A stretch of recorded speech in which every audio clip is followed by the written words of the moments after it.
Ricardo Guajardo, Texas Department of Public Safety, Texas Rangers Division. And how long have you been a Texas Ranger? 5 years. What did you do before you were a Texas Ranger? I was a special agent with Criminal Investigations Division for 6 years with DPS. Before that, I was a uniformed highway patrol officer for 6 years. When did you start in law enforcement? January 2004. 2004? Yes, sir. So now you're sitting on over 20 years, is that correct? 22 years, yes, sir. And so has that time been with DPS, or have you been with other agencies also? For 5 years, I was Eagle Pass police officer. I was assigned to patrol a motorcycle and SWAT team until September 2008 when I was hired by Texas Department of Public Safety.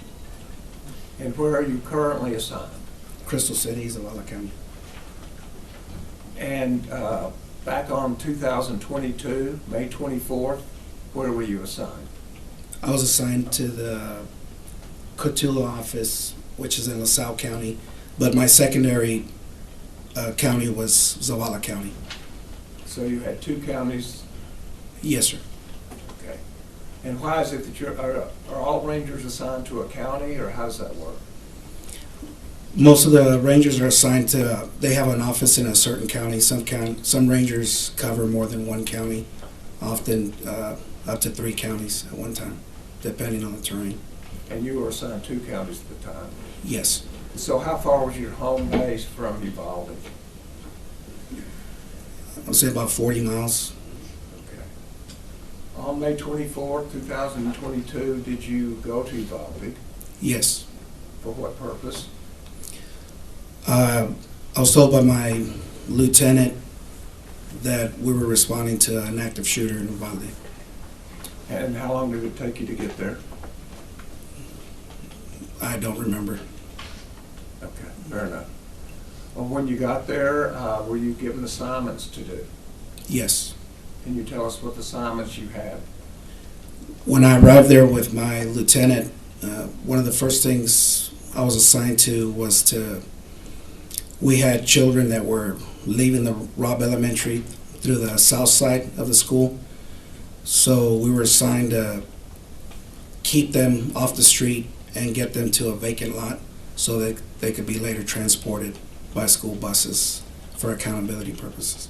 So other officers had already had other assignments, and this was what you were given to do? Yes. And is that the assignment that you carried out?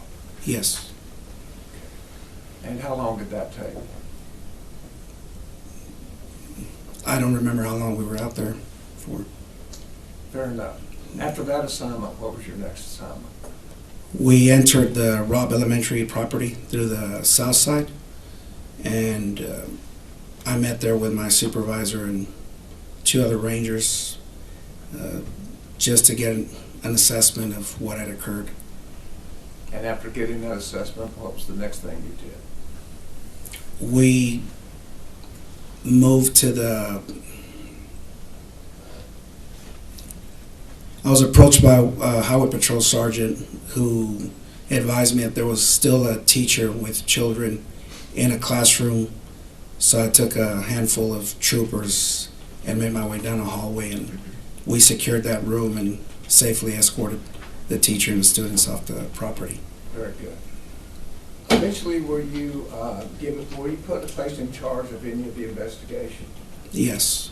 Can you tell us what that was? The scope of my investigation was to investigate the officer-involved shooting, which involved the officers that actually made entry into classrooms 111 and 112. I was given the assignment to write search warrants for residents, cellular phone, and a Ford F-150 that had been involved in the shooting. I'm sorry, I heard the first about writing search warrants. What was the second thing? So I investigated the officer-involved shooting with the officers that were involved in the actual shooting of the suspect, and the other assignment was that I was to write search warrants for residents 552 DS Street, 2008 Ford F-150 that was next to the school property, and a cellular phone. Okay. So the Ford F-150, the truck that we've known to be, is in the ditch, is that correct? Yes, And I believe earlier it was referred to that 522 Diaz, that's where the grandmother was shot, is that correct? yes, Thank you. Eventually, after securing search warrants and getting that out of the way, did you begin questioning witnesses? yes. And what was the purpose of questioning witnesses at this point? To gather as much information as we could as to the accounts of what had occurred at Robb Elementary. And so how did you develop a list of who you were to question? We started by attempting to identify the officers that first responded, and throughout the weeks and the months of the investigation, we had to view, I didn't view it, but there was audio and video, body cam footage attempting to identify officers in the hallway so we could get statements from them too. Okay. And so how did you pick where to begin questioning witnesses? My supervisor brought us all together and basically gave us a list of officers and witnesses and victims on a daily basis. So we'd cut them up between however many Rangers were working that day, and then we'd go down the list and just start calling witnesses or the officers or victims to get statements. At that point, had any suspects been developed Yes, as to the officer-involved shooting? the only suspect that we identified was Mr. Ramos at the time. I apologize. Yep. The gunman is the suspect that you Yes. talked about? Yes, sir. Okay. And so, even as to officer-involved shootings, there were no suspects involved at that point? No. It was just general gathering information about what happened? Yes. And did you talk to Adrian Gonzales, this defendant? Yes, I did. When did you talk to him? May 25th, 2022. May 26th? Excuse me, May 25th. So it was the day after this event? Yes. And how many witnesses did you end up interviewing? I don't remember. It was several. We interviewed over the next several months, so I don't have an approximate number of how many interviews I conducted.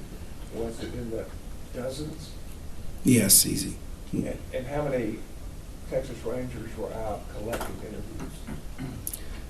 At any given day, we could have approximately 10 or 15 Rangers doing various assignments. We had Rangers coming into the area and then having to go back to their respective areas, so there's no telling how many Rangers we had. We never had an approximate number. It was just whoever they were deploying that was available to assist. What was your purpose of talking to Adrian Gonzales? To gather an account of what he saw, what he heard, and what he was told when he responded to Robb Elementary. When you take a statement, is there any way that you preserve that statement? Yes. How do you preserve the statement? We record it using an audio-video recorder when it's possible, or an audio recorder. And you did that in this case? Yes. And did Adrian Gonzales come in voluntarily? Yes. This was not a custodial interrogation, No. so there's no reason for Miranda warnings or those kind of things. No. And have you had a chance to review that statement? Yes. Is it in completed form, that is, complete from start to finish? Yes. And does it include your entire questioning of Adrian Gonzales on that day? Yes.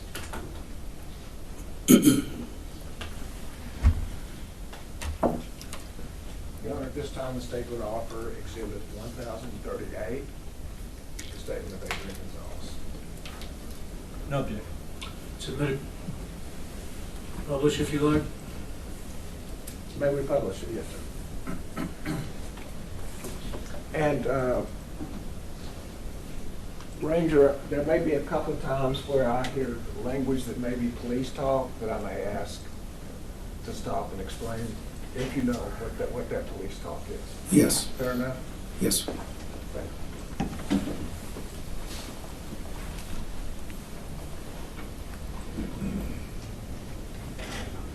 And if you'll stop it right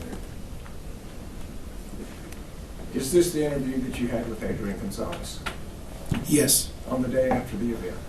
yes. Thank you.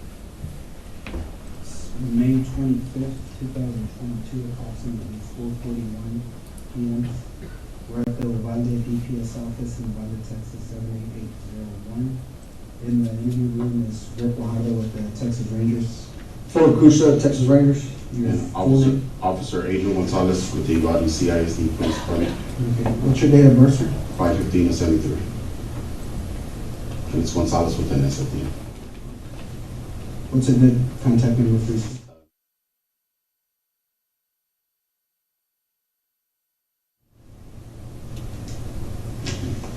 And your address?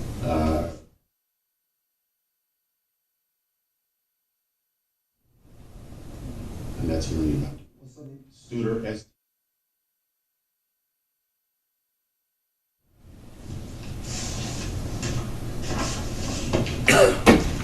What's your radio number? 422. How long have you been employed with the school district? With the school district PD since July, in about 10 months. So you started in July 2021? Yes. Okay, to present. And before that, sir? I worked for the Uvalde Police Department from 2009 to July 2021. I resigned from them, went to work for the school district.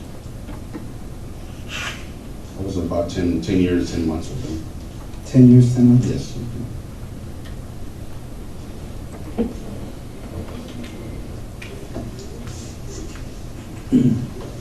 So working for the school district police, what school are you assigned to? The Uvalde High School. How long have you been there? I've been there since school started.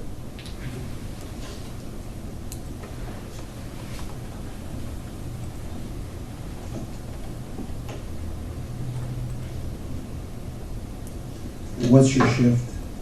It depends on yesterday I was the 9 o'clock guy to 6 o'clock, So 9 a.m. 9 a.m. to 6 p.m. 6 p.m. And that would have been, well, today I would have been covering Morales School because one of our officers has left the department, Mhm. so I would have been covering her shift from 8 to 5 today. Okay. But yesterday, 9 a.m. to 6 p.m. you were assigned to the high school? Yes, I was assigned to high school. Okay. How many police officers in the school district police department? 6, Six? and then the female she's getting ready. I don't know if she's officially resigned, but I know her last day was last Friday. I think she's just burning her vacation and stuff like that. So it's 6 police officers, and what about, is that including the chief and, The chief, lieutenant, and three officers at the high school, it's the chief, lieutenant, and then And 3 officers? 3 police officers. Yes. and 3 police officers?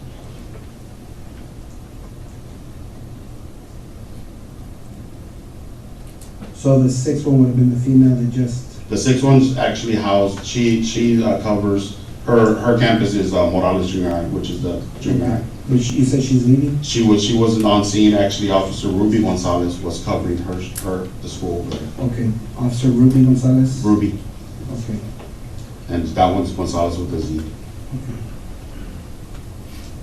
She was covering Morales Junior High Monday and Tuesday.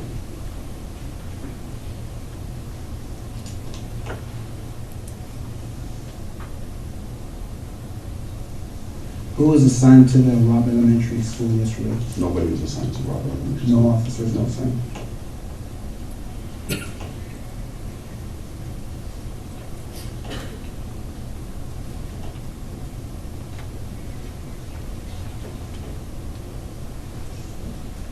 How many schools do you have in Uvalde that you guys cover? Uvalde High School, Mm-hmm. Uvalde Morales Junior High, Flores Elementary. Mm-hmm. We have the Dual Language Academy, which is Anton School. If you actually look it up, it's Anton School. Mm-hmm. Robb Elementary, And then we have Crossroads, which is the kids kind of, they work at their own pace, you know, to get their GED or their diploma and things like that, and for expecting mothers. And then we got a campus at Batesville Elementary. In Batesville. Yes, and Dalton Elementary, which is our pre-K and kindergarten class.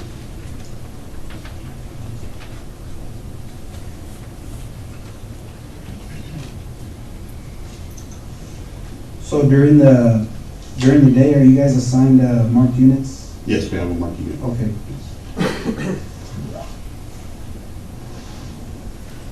They're actually we take them home. Okay.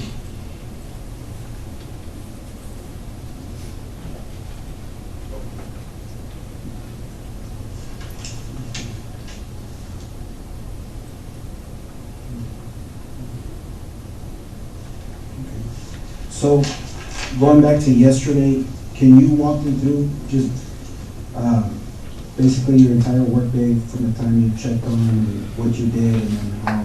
Okay, I checked in at the high school right before 9 o'clock, and I actually met one of the sergeants from the police department. We're out there talking for a little bit. He asked me if I was going to go to the park, which is we call it the Western Park, the Mexican Park. It's actually named Parque de Jardín de los Héroes, you know, Park of the Heroes. The senior class was having activities out there for them, which is a senior class because they're getting ready to graduate. He goes, "Are you going out there?" Because they told us to actually patrol the park. I go, "No, nobody's told me." Then my Lieutenant Mike Hernandez texted me and said if I can go out there from 9:30 to 11:30 with the seniors. Okay. So I got on location to the Western Park, drove around because there's some of our local, you know, I guess drunks hang out there just, you know, waiting, just, you know, doing whatever, utilizing the restroom, you know, taking baths and everything like that. So patrolled it. There was a couple of people there, just drove around because the kids, like I said, towards I want to say the back end of the park, there's a little basketball court and a volleyball court. Some of the kids were playing basketball, and the two people that I observed were actually sitting on the park bench. So I just drove around, just let them know that I was there. Okay. Parked a couple of spaces, stopped, looked, make sure everybody was, you know, nobody was getting approached. Drove around, finally got off, and, you know, interacted with the kids and the principal and some of the staff. I want to say maybe about 11:15, they started debriefing the kids, telling them, you know, we're going to get ready to, because they bus them out there. So they have about 4 to 5 buses out there in the park. So they were telling them, hey, we're going to give you some packets. The packets were for the pictures for graduation. And you need this, and you need to turn in before the day of the graduation and stuff like that. So they were telling the kids before they get on the bus to make sure they're, you know, stuff like that. So some of the kids started walking towards the bus, and then I heard on the police radio of 1050, which was an accident at Geraldine and Grove Street. So I told the assistant principal, Joel Barbosa, hey, I'm taking off. I go, there's an accident by the school. So at the Western Parks, I want to say maybe about the 800 block. Rob is like 400 block of Geraldine. So I came up, I left, and then when I was actually getting in my car, I heard the radio traffic that the guy has a gun. So I turn on my red and blue lights. I'm not running sirens, so just red and blue lights. I come out of the park, which is Farrar Street, take a left on South Farrar, because the park's actually on Farrar Street. So I go up Farrar Street, cut on West Garden, the 300 block, 400 block, and then I go up South Evans Street. From South Evans, I hit Geraldine. So Geraldine actually is where the school's at, sits on Geraldine and Ocarina. When I approach, I don't know if you're familiar with it, Geraldine has a little twist on it. Okay, towards the back of the school where the vehicle was at, like a half a block up, there's a little twist. So when I came up, I heard the traffic. I don't know if it was when I was on Geraldine on Evans that he was running towards the school. So there was no clothing description provided. So when I came up, I saw people at that curb, like standing, looking towards the school. So when I came up to school, I observed the truck inside I could say a bar ditch, but it has like a concrete where I guess the water sits, so it doesn't sit, so it flows. It was sitting in there, and the rails were all broken up and stuff like that. So when I came up, the actual back gate the teacher, I guess it's a teacher parking lot, there's a teacher parking lot towards the, Old Carrizo, and there's a teacher, I guess the teachers that have classrooms in that, where the shooting happened, parked there. Okay. But there's a gate, it should have been closed, it was wide open. Mhm. So when I approached, I actually saw a lady in a peach, maybe orange t-shirt running. Mhm. You know, I didn't know it was a lady or not, I knew it was a lady after I made contact with her, but I saw her, went to her because they said they were running towards the school. I was going over there towards her, no sirens, just light, red and blue lights. I see her fall in a dust of cloud. Mhm. So I get to her and I realize she's one of the coaches. I don't know her name, she's dark complected coach, short hair, boyish, tomboyish coach. Mhm. And she tells me, he's over there. I go, who's over there? He goes, he's over there, the shooter. He's wearing black. And I go, where? So when I turn, actually, my vehicle's still there Mhm. at the school. It's the Crown Vic that says UCISD. Mhm. It's like, it's close over there. So when I get out and I approach her, she's like, he's over there. I go, where? She goes, he's over there. He's in black by the teacher parking. So when I look, start hearing rounds going off. I don't know where they're coming from, but I just know they're getting muffled. They're behind the building. Mhm. So then I hear like banging. So I think I under my radio, I don't know if I break, I said, hey, shots fired at Rob School. And then I tell him, the general location where he's at. So I start moving up, trying to get from front of my vehicle to the back. There was the only thing that was the tree and then the building.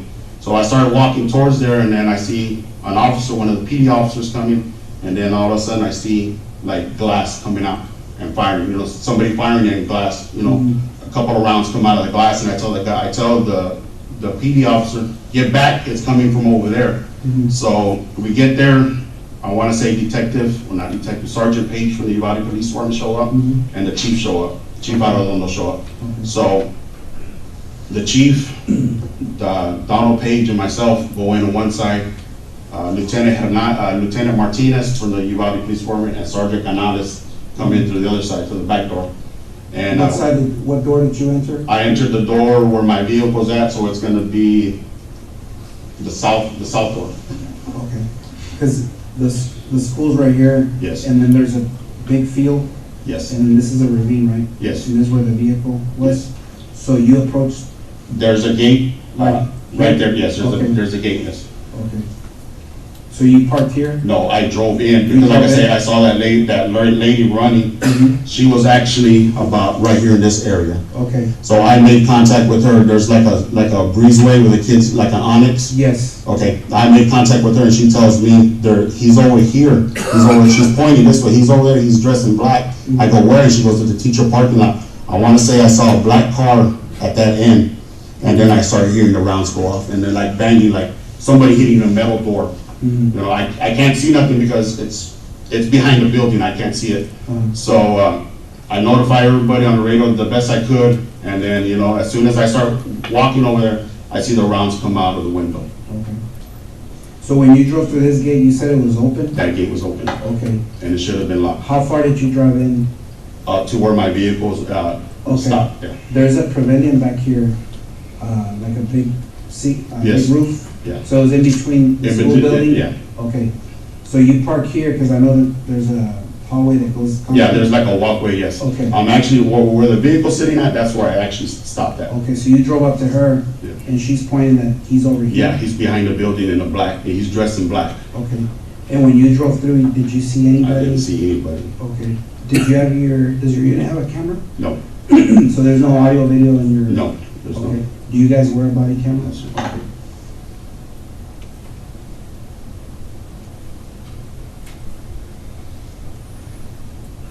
What unit number is that? Unit 44. Unit 44. What kind of vehicle is it? It's 2019, Mhm. maybe Ford Fusion. Ford Fusion. Yeah, white in color.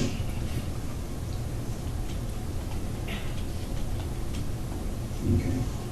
So you drove up to her, she's pointing this way, and when you're talking to her, that's when you start hearing? Yeah, she said, he's over there. I go, where? She goes, he's over there by the parking lot. And then she goes, he's dressed in black, and then I hear the rounds go off. Okay, because there's a door right here, right? Yes, there's a That goes into door, school? yes. All right. There's actually a And door. windows And then there's a side door right there. Here? Yes. Okay. That's where we made entry with the Chief and Sergeant Donald Page. Oh, okay, so you and Paige came through here, okay. And I want to say Lieutenant Martinez and Sergeant Canales from the PD came in through that back door because we were facing This each one? other. Yes, Okay. And Canales, you said? yes.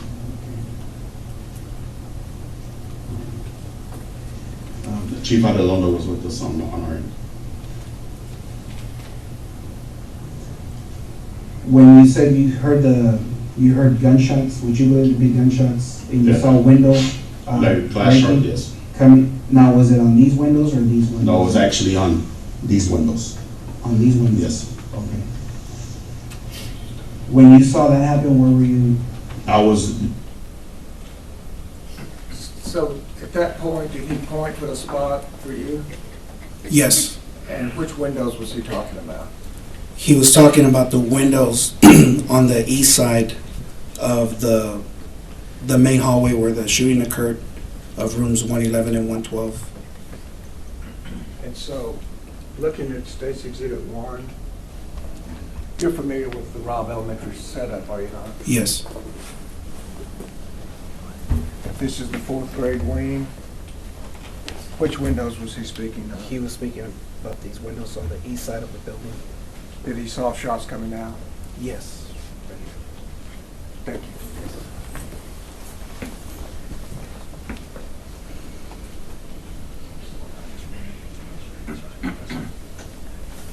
there was actually a tree right there in that area. Yes. In that area, I was walking towards the building. Okay. So when you made entry with Adrian and Chief Arredondo, what did you see inside the school? Just, when we opened the doors, it looked like, have you ever seen somebody set off a fire extinguisher? Mhm. The smoke, that's what it looked like, Okay. smoke burn, something burning.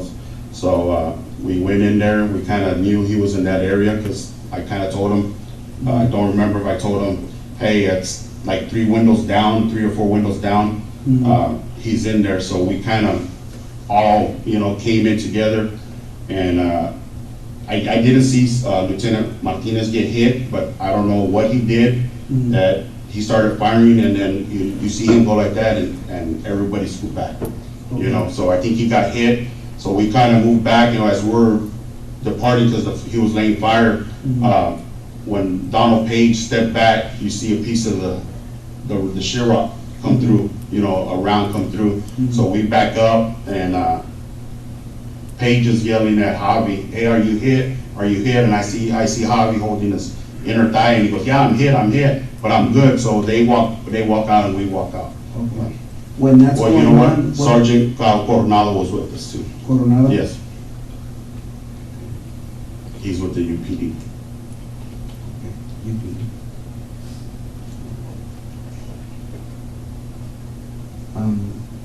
When these gunshots are going off inside where exactly are you inside the building? I want to say I'm going to be by the first classroom, right here. Okay. Do you know what number it is? No, like I said, there's a hallway. Yes. It's a hallway, so I'm going to be the first one right here. Then I want to say Page is right here. On the same highway, but across the hallway? I'm actually on the back hall, the back wall, and Page is on this front wall, and Chief and Coronado's on this side. Okay.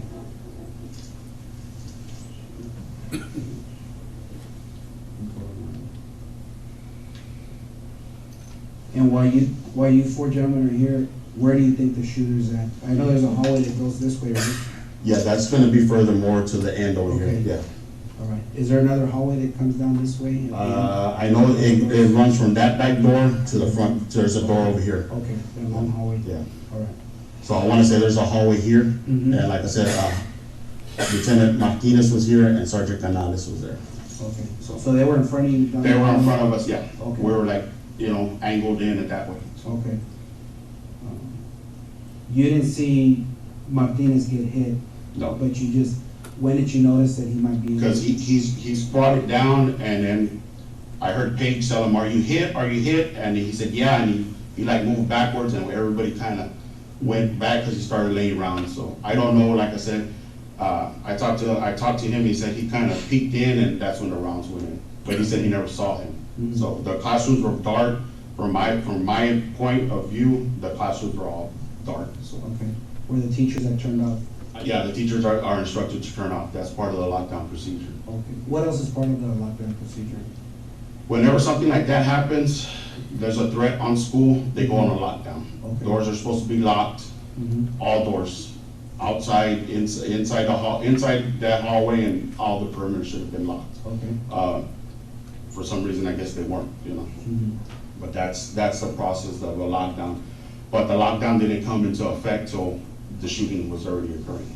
Okay. Yeah, because we have it's called a Raptor system, and that sends automatic notification to everybody on campus, all the teachers either through their laptops or their iPads, whatever they have, it sends them the system and it automatically goes to lockdown. And the front office should deploy something over the intercom saying the lockdown, so. Okay. So, you guys how many rounds do you think you heard when you were inside the building? Inside the building, 7 to 9 maybe, 7 to 9 Yeah. rounds? And when you were outside?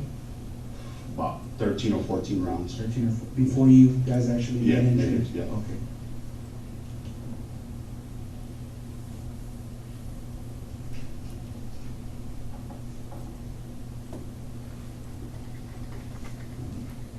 So after Martinez gets injured, what happens right after that? We scoot back and I think we call for the SWAT team to come in. Do you remember who called for the SWAT team? I don't know if it was me or Sergeant Coronado, because we couldn't break in the restroom, we couldn't break in the hallway. For some reason, our radio repeatedly don't break inside the buildings, none of the buildings, school buildings. Okay. So I think we called them while we were outside. So the four of you, Donald Page, yourself, Chief Arredondo, and Sergeant Coronel, did you exit the same Yes, exit door? the same door. And where did you guys go after that? We held perimeter right there at that door. At the door? Okay. Do you know where Martinez and Canales went? No, I don't know. I couldn't, Okay. they were out of my view. The last time I saw them was when Page was asking Martinez if he was hit, and he goes, yeah, I'm okay, I got hit, I'm okay. They're in that hallway right But there. you could just hear them coming down? I can see them, Okay, we you can see them, them? yeah, you can see them, yeah. About how far are they from you, down the hall? Maybe 50 yards? No, that's just wrong. About 25 to 30 feet, 25 to 30 yards 25 to 30 Yeah. yards down the hallway? down the hallway. Okay.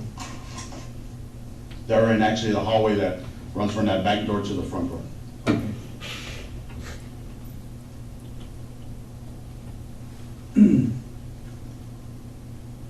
So you guys exit, and then who started calling for the SWAT team? I want to say either I broke or Coronado broke. One of us broke because, like I said, we weren't getting service. So we walked out, and I want to say I called, but I don't know if I called to activate the SWAT team. Okay. I called the dispatch. Now, during the break that you guys went outside, were there still No, rounds being no, fired? no. Okay. How long do you think you guys were out there for? Maybe 20, 30 minutes. 20, 30 minutes?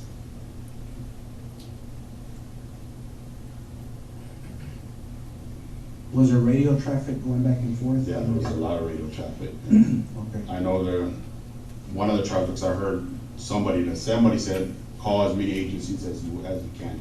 Okay. But you don't recall who it was? No. Okay. Now, during those 20 or 30 minutes, you said you heard 7 to 9 rounds while you were approaching the building, right? That's when the glass is breaking that you said on this side? Yes. Okay. And then you went No, inside? 7 around 9 inside. Inside? Yes, outside was You more. heard 13 or 14 outside? Yeah. Okay, all right. And then this was inside? Because I know Chief Arredondo stayed close in the hallway, and we were trying to, I remember talking to, I want to say Officer Salcedo, and there was a female trooper that was with them, and I told them to stay where they're at because glass, they were shooting out the window. And if you look from that window that's broken, there's a hallway, classroom hallway, and then there's another one. And I want to say Lieutenant Hernandez came up there, and I told him to keep the other hallway clear because that had a straight shot, line of fire, so nobody, nobody else, none of the blue guys can get hit there. So I told him, keep that area open. So. Okay. When you come back outside and you guys radio for the SWAT team and you're requesting assistance, you guys were out there for 20 to 30 minutes. Was there any more, did you hear any more gunshots? No more. So everything just got quiet? Quiet. Was there teachers running out, or could you see any students in the hallway? No. Okay. So initially, when you guys made entry, the No. doors were closed, The you saw doors lights were off, yes, lights were off, yes. no kids were, No kids were running around. The thing is, on the lockdown, it's everything quiet. They hide, take cover, and complete silence. You know, we teach them, you know, if they have cell phones, you know, turn them off or silence them. Most of the older kids, because they'll start texting family, so that's kind of one of the things that we preach in the in-service, because we teach this program in the in-service, you know, that, hey, the secure, the hold, and the lockdown, you know. So, yeah, and that's on our Raptor system. It's like I said, every employee at the school district is required to be on it. That way they can, you know, they can be outside and the coach can hit that alarm and put that whole school on lockdown and not, you know, not do anything, you know, can just be there because they have firsthand knowledge of what's going on. Because they're outside, the coach can actually get on that Raptor system and lock down the school from his location. He doesn't have to call the main office or the principal and say, hey, we're gonna go on lockdown. He can lock it down and everybody, it's a mass text. They'll get a mass alert. Your phone goes off and it gives you an alert. So any faculty member, police officer, any employee? Any school district employee can set it off. Okay. Yeah, it's on the school, the Uvalde Police Department, the Sheriff's Department, none other than have access. You have to be a school employee to have that, so. So what happened after, you guys were out there 20, 30 minutes, what happened after that? Just the radio traffic back and forth. I went and checked on Officer Ruben Reese, because he told us that his wife called him, Miss Mireles, and that she was hit and she was dying. You went to go check up? I checked on him. He was in one of the back of patrol. I want to say Lieutenant Paragas's unit. He was sitting there with Lieutenant Hernandez. I was trying to, you know, come because he had already gotten. Because he got a call from his wife and Detective Rodriguez and Lieutenant Hernandez. He tried to make entry and they held him back from going in. And they took his pistol, his duty pistol away, because he wanted to go in, so, after he received that phone call. So they actually had to take his gun away and sit him down, so. What happened after that? I want to say we started pulling kids out from the first classroom. If you look at on this side, there's the first window. We opened that window and we pulled kids out. Okay. And what we did, we pulled kids down, we just told them to run. Okay. There was officers there and maybe some family members, they were running too. Okay. And then we came to this one, and I want to say it was myself, Donald Page, and I want to say, I just know his last name, Gonzales. He's a Border Patrol agent. He broke that window. Okay. And once again, he showed you on a paper which windows that they were evacuating kids. Is that Yes. correct? And which windows were those? Windows on the west side of school. On the opposite side of where you Yes. saw the glass breaking out with the shots fired? Yeah, it was these windows to these classrooms. Thank you.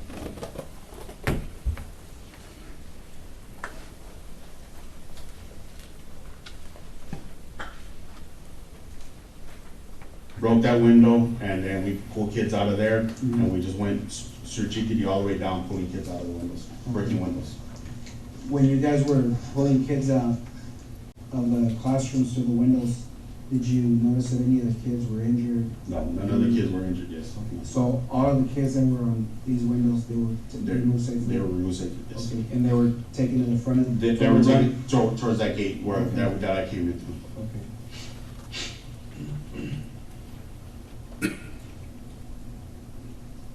During all this time, is there any more gunfire that No. you hear? Okay. Somebody came up and said there's I guess the Vortex team was coming up, and I want to say somebody said there's gunfire, but I didn't hear it. But somebody said it, you know, just, who said it, I can't tell you, because like I said, there was at least 30 to 40 people hunkered down right there at that entrance, you know, just people waiting to, you know, get there and stuff like that. You know, I guess the Vortex team was waiting for their guys, and, you know, troopers were getting there. Everybody, it was just big old cluster, you know. Mhm. Okay. What happened after that? After that, I guess the VORTAC team got there, and I want to say I ran from this location. Mhm. There's another part of the school here that runs the fence line. Yes. I ran there, and I went and got some master keys, Okay. Canadian master keys to the classroom. Who did you grab them from? Cubish, I know he's one of the mains guys, one of the second guy in command with the mains. I know his last name is Cubish. Cubish. Yeah. I actually met him by the cafeteria. Okay. Met him there, and he gave me the key, and he said, "They're our master or our something." He said, "One of those will open all the doors." Okay. Now, you were by the door for 20 to 30 minutes, and then you said you went to go check up on Ruben Reese. Ruben Reese? Yes. And you said he was with Lieutenant Vargas? Lieutenant Hernandez. He was in Lieutenant- Lieutenant Vargas' car. Okay. And Lieutenant Vargas is fine.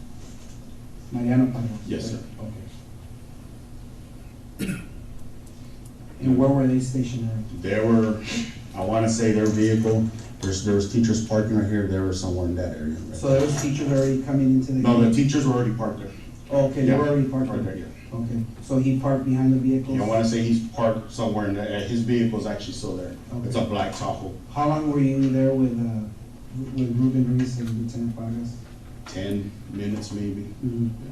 Just assessing Ruben Reese? Just, yeah, making sure he was okay, because he was like, she's in there, she's bleeding, April, she called me, I go, Ruben, calm down, you know, trying to calm him down. Mhm. But, you know, he was like, I guess in a daze, he was just, Mhm.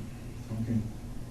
Is that where you ran to go meet Cubish for the... yes, because we have our school radios, and Lieutenant Hernandez called me and said, hey, can you go get keys from the office? So I tried to call Officer Gonzales on our school radio, she wasn't breaking in the location she was at, and we ended up meeting there at the actual office, Mhm. and she was looking for keys, and I went and got them from Cubish in the front, so. Okay. So after you grabbed the keys, where did you go from there? I went back to To the front? to the front, to actually back right here, and I met Ranger Kendall, and I gave him the keys. Okay, so you gave the keys to Ranger Kendall? Yeah.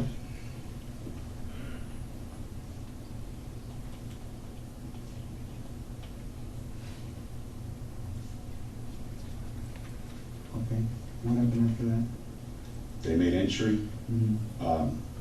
Before they made entry, we set up EMS right there at the door, at least 3 or 4 stretchers. Mhm. And then I grabbed some gloves, and they made entry, they said it was clear, and they started pulling bodies out, and we started, pulling kids out.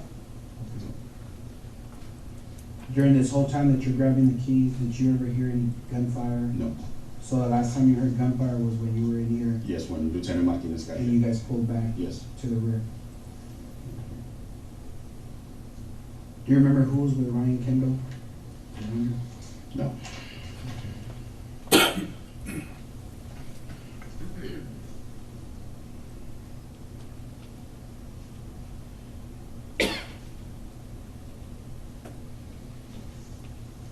And they made entry through the side door, right?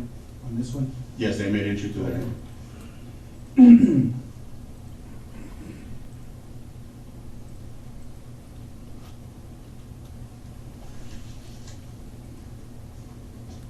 How long do you think they were in there for?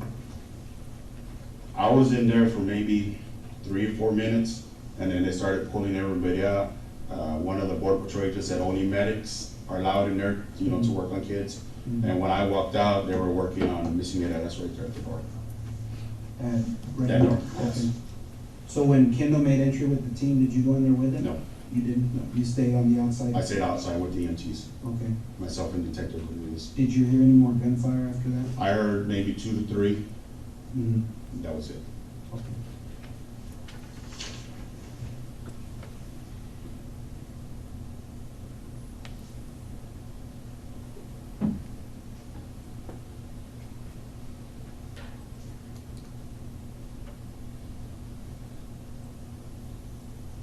And they were coming from inside the school? Yes. Somebody said, hold the line, hold the radio, because they were making entries, so, Okay. right before they made entries. want to say that's going to be Officer Michael Water that made that remark.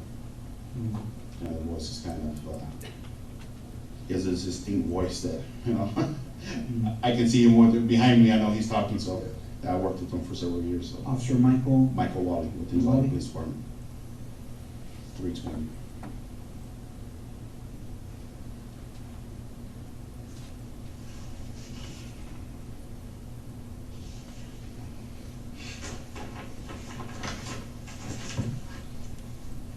When they made entry, you stayed by the door, and you said, did they return to the door and start handing you kids, or did you go back in? No, we actually went in and, I actually went in and tried to see if I could help, but they were just dragging bodies out, you know, taking kids out and stuff. Who did you go in there with? I just followed the group that went in, so there- nobody in particular. So I can tell you right now, I was probably the only CISD in there, besides Chief and I think just Chief. The Chief was the only. I saw Chief in there, so. Okay. But I was nowhere near him, so. So you two, Chief Arada and yourself, were the only ones from? I want to say From from school district that was in Uvalde-school-shooting? there. Yes. But you didn't go in with the initial? No, I didn't go entry with team? with entry team. No. You just waited? Waited. Yes. Okay.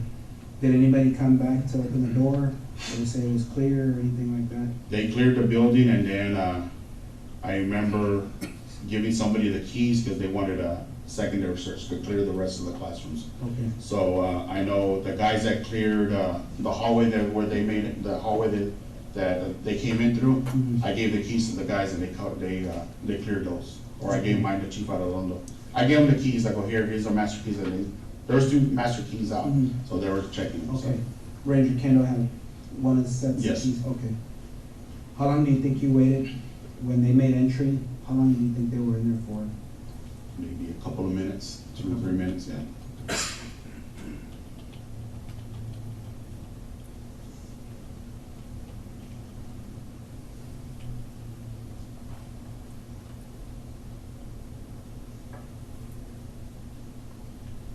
Before the initial clearing, right? Yes.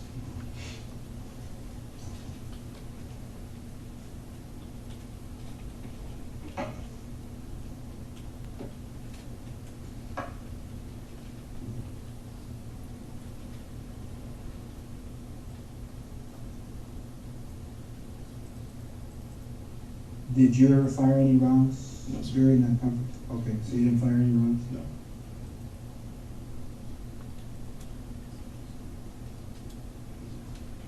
What were you, is that the uniform you were wearing? Yes. Okay, the exact same thing? Same thing. Minus a tourniquet. I Okay, gave a tourney to one of the EMTs and one of the Portec guys, and we were grabbing as many as we can, so I gave them mine. okay. Because they were prepping, you know, for the victims.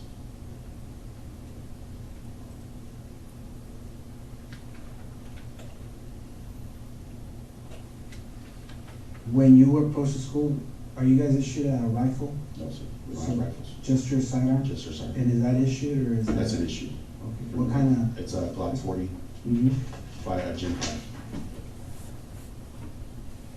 Model 22? Model 22. 40 cal. And how many magazines do you carry? 3 magazines of 15, and then I got 1 in the chamber. Okay. So 46 rounds total? Yes, sir.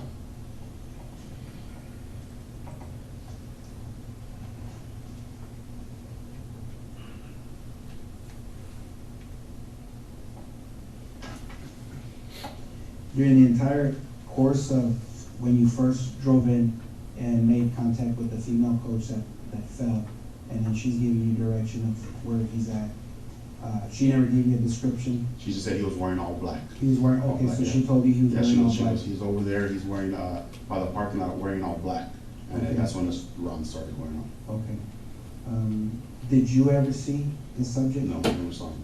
Okay. Did anybody that was with you get a glimpse of him? As far as I know, no. Do you know if anybody on the entry team was wearing a body camera? Detective Page, Chief Arredondo? Maybe Sergeant Coronado was wearing one. I can't guarantee you, but maybe Sergeant Coronado or Sergeant Canales. Because Sergeant Page is the sergeant of, I guess he does internal affairs and stuff like that, and the hiring and stuff like that. So I don't know if they carry, him and Lieutenant Martinez, I don't know if they got a body cam available. And they're both with, With one the Uvalde PD? Police Department.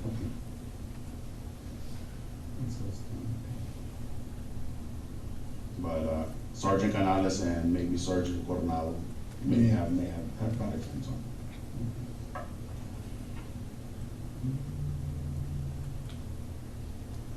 Do you have any questions? No, but I'd like to just clarify something, that way we're on the same sheet. So when you come up here, right, sir, Yes. you never see that individual anywhere? Never see You him. never see him No. drop in? No. Okay. And as you're entering that door, right, you're hearing gunfire, correct? No, we never entered this door. Okay. So you never went inside the school? Never went inside the school till I got coverage over here, then we made entry. Okay. Yeah. But as you're standing out here, you're hearing, I heard, I want to ask you about the statement he just made, that I never went in until I got coverage. Yes. We have been talking for quite some time about cover as a wall or something of that nature. Cover Yes. from gunfire. Mhm. But it's used differently here, is it not? Yes. And what does, I didn't go in until I got coverage, what does that mean to you as a police officer? He didn't make entry until there was other officers covering the west door. So coverage means other officers Yes. covering for you. Yes. And he didn't say west door, is that correct? He just said coverage. Yes, that's correct.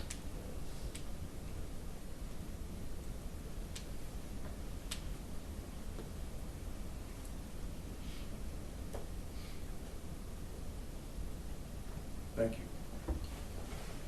heard like 3 or 4, and that's what, no, when I went in, no, there's no gunfire. right. I guess what I'm just trying to make sure I understand is, when you guys went in, right, Yes. you were hearing gunfire? No, not at that time, no. The gunfire's done? Done. And then when we tried, I don't know, like I said, I don't know what Lieutenant Martinez did, then, 7 to 9 rounds go off. And it's, like I said, it's a high, I know it's, I can't say it for sure it's an AR-15, but it's a high-power rifle. You can hear it, And do you guys take the hallway? What I mean by take the hallway, you guys are inside in the hallway, right? Yes. So do you take that hallway? In other words, are you there? Are you ready to go if he comes out? Yes. Okay. And then, because there's no radio traffic and the radios aren't working, do all y'all come out or just you? Me, Coronado, and I want to say Page come out. Chief stands in the area where he's trying to make contact with them. He's trying to talk to him, come out and talk to him. Okay. That was the last of traffic. Okay, is he inside the building? He's inside the building. So just inside the door, would you Yeah, say? right there, yeah. Okay, so then, the only one left in there at that time is the chief, and then it's, you Yeah. three are outside? Yeah, we have the door open and we're holding it. Okay. All right. And then you're telling us that as you're standing there, you're hearing more gunfire? No, The gunfire is over. gunfire is over. Yes. All right. I just wanted to clarify that.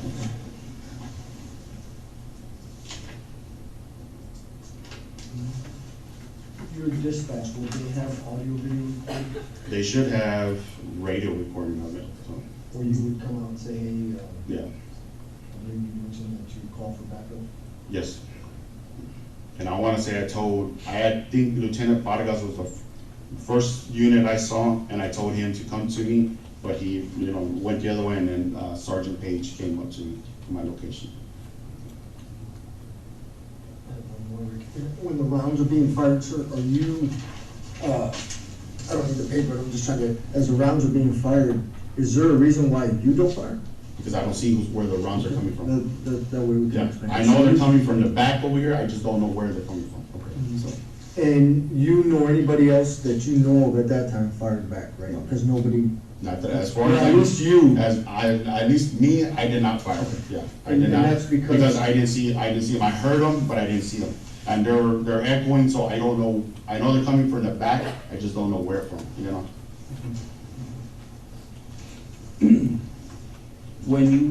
When you guys made that entry into the hallway, there was 4 of you. Did anyone in that group of 4 say, hey, we need to go down this hallway and we need to find this shooter? No. No? Did you think about that, or did it ever cross your mind? It did cross our mind, you know, but Mhm. we just never, nobody ever made, you know, we're just covering each other, you know, that's what basically what we're doing. You know, holding, you know, covering Chief and covering Paige, and then, you know, now they're covering us, so. Mhm. I wanna say there was only one AR, and that was Sergeant Canales had the AR. Everybody else had Pistols? pistols. Okay. Did anybody ever suggest that when Lieutenant Martinez was hit, hey, we need to go grab Lieutenant Martinez, or we need to? No, because he was actually mobile. Mhm. So- Okay, he was. So, moving. yeah, so it was moving, and I wanna say Lieutenant Vargas, Mhm. called for EMS. Okay. Was Lieutenant Vargas with them? He was in the back, I don't know, I didn't see him, so I can't tell you for sure. You could just hear. I know he was there because he was the first one that I saw from my location where I was parked, Mhm. and I told him to come to me Mhm. for cover, because he had the bigger unit, and, but he did, We have that word cover and unit there, correct? Correct. That he saw Pargas, I told him to come to me for cover because he has a bigger unit. Would you tell us what that means? From what I observed in the interview, I understood that at some point, he may have wanted to use the Lieutenant Vargas's vehicle because it was a bigger unit, bigger vehicle, as coverage if he needed it. And so he called Pargas over so he could have more cover.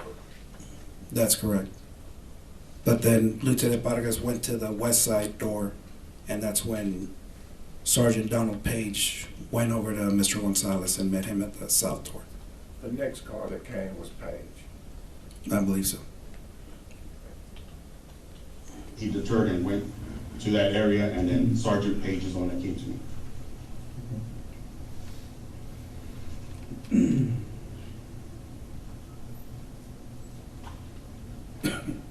And of course, you know, because it's a lockdown, there's still kids Yes. in the classrooms. So that's our concern. Do we fire and, you know, do kids get hit?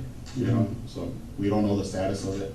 I tried to call the office. I know when I was out there and seeing that the kids were in class, and they kept telling me that there was kids in that classroom. Mhm. So when we came out, went through the school radio. So, Now, when you hear the gunshots inside, do you hear any screaming? no, Do you hear any teachers calling for help? no, nothing. By the time we went in, it was quiet. So I don't know, like I said, if they were injured or they were doing what the lockdown is, keeping quiet, so. Mhm.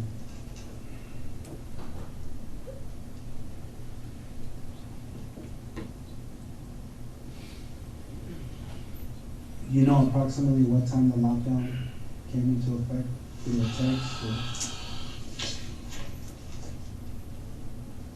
Check if it's on the Raptor. Sometimes when the alerts go off, they kind of, Is that an app? that's an app, it's a Raptor, How do you spell it? it's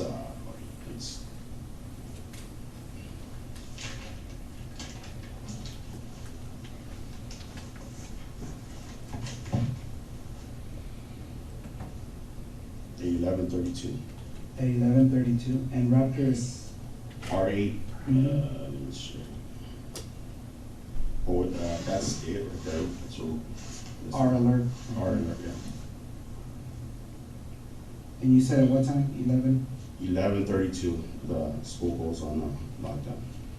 Doesn't give me, the teachers can message and stuff like that, say one of the teachers, hey, I sent, John Doe to the counselor's office. Mhm. Does somebody have them? And whoever, the counselor can respond, yes, I got her. Or some of the teachers say, So it's a mass? it's a mass, yeah. All the teachers are required to log in and set up an account, Mhm. you know, to their school, so. Okay. And just to be clear, there was nobody assigned to Robb Elementary on that day. Nobody was assigned to Rob. Is that a normal? Yes, that's a normal. Okay. And And usually we have an early guy, the early shift is from 7 to 9. From 7 AM to 4 PM. okay. Okay, that's the early person. The early person does the rounds outside of the high school. goes and visits the other campuses in the morning. So there is not one school There- that has a permanent officer, as far as you know, here in Uvalde? The only one that has a permanent officer that's she's stationed there is Officer Flores and ourselves. We're at the high school. That's our home base. So, but there's days that, hey, you need to go, the traffic, hey, there's a pursuit coming in, go stand by Rob or go stand by dual language. We don't get involved in the pursuit. We just make sure nobody comes in and out, because sometimes they just put the campus on secure. On a secure means that if you're inside a building, you're free to move within the building, but nobody outside the building. On a lockdown, everything, lights off, everything out of sight, no communication, no nothing. The teachers are prompted, the principal's prompted to have a password with the teachers and only share it with the teachers.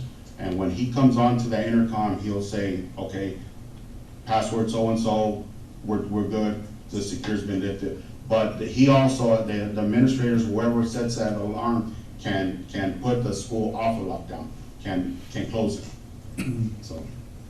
And does Uvalde ISD have non-commissioned security guard at any of the schools? We have a security guard at the high school, Non-commissioned? non-commissioned. Just, He's just a security, that's his, yeah, he's part of the school district PD, but he's just a security guard. And all he does is basically man the gates, and we'll utilize it for security at the local football games, basketball games, whatever we need, so. He has our authority, he just doesn't have the arresting power, so that, does it carry a weapon? no. And who's answering? That's gonna be Chris Sanchez. And he's always at the high school. He's always stationed at the high school. That's his campus.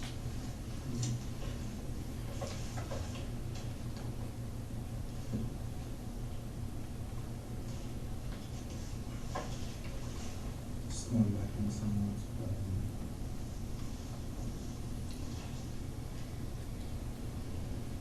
So you've been assigned to the Uvalde High School? Yes. Correct? On that particular day, or that's your normal? That's my normal campus, yes. From 9 to 6? It Is that depends. consi- okay, Well, that can because- change? Yeah, because we have the early shift, which is 7 to 4, Mhm. and then we got 8 to 5, and then we have 9 to 6. How often does it change? It changes every week. Like this week, I would have been the 9 to 6 guy, so Okay. next week I would have been the 7 to 4 guy. Oh, Yeah. okay. So it goes backwards? Yeah, it goes, yes. And the only ones that actually utilize that shift are Officer Ruby Gonzales, Officer Ruben Reese, and myself. The lieutenant usually comes in at 8, chief comes in at 8, and Cecilia, Officer Flores, who's stationed at the Morales, she comes in at 8. Okay. Sometimes we've had an incident where the traffic control at Dalton, the principal refuses to put somebody out there crossing guard, so we do that. So lately, it's been since I think after the holidays, the 8 o'clock guy comes in early and does the traffic control at Dalton from 7 to like 7:45. Okay. So we do that, and then we go to the high school. Okay. Are you allowed to leave the high school? Yeah. To go patrol? Yes, Say, I yeah, want to go to the junior yeah. high? And then what I was saying, the early guy, the 7 to 4 guys, does the early rounds, visit all the other campuses, and then the late guy visits all the campuses, so. Okay. Unless there's something major going on, and like I said, sometimes all 3 or 4 of us are have something going on, we're all working something together, So there's not, sometimes we don't do rounds, because we're housed there with the administrators, so.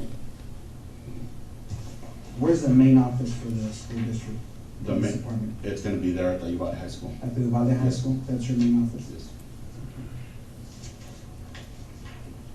And it's gonna be number 1 Kyle Trail. Number 1, Kyle Trail? Yes, sir.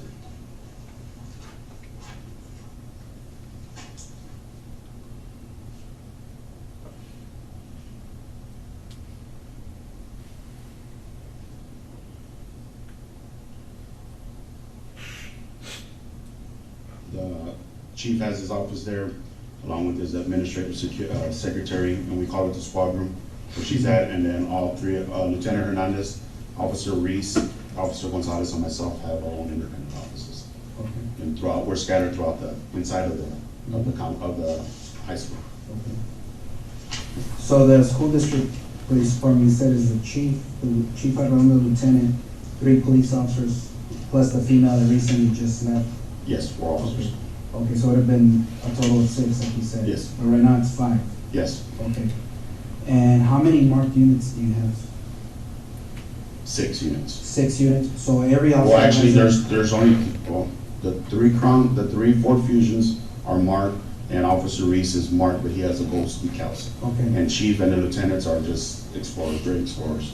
They have red and blue lights and sirens, but no decals on them. because they don't do traffic stops? We don't do it, we Okay, don't.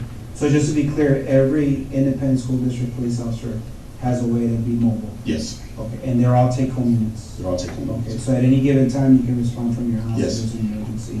And you get, that's within your policy, I guess your police department allows you, hey, you hear something major? Yes. You can yes, respond? Yes, yeah. And most of the time, we'll hear the traffic, the radar traffic, and we have like a group text, and hey, there's a pursuit coming in. Mhm. They're coming in, and they're gonna be by either the dual language, which is on 90 West. It's Mhm. closer, it's a block away from the 90 West, Mhm. about the 1,000 block, so it's there. So if we know it's coming that way, we'll start going to that area. If it's coming off of 83 South, we'll generate towards the Rob area. The early guy that's just driving around patrolling, well, that's their job. You know, if we need to come out more, we'll pull the one that's doing the traffic at Dalton, we'll go assist, you know. Okay.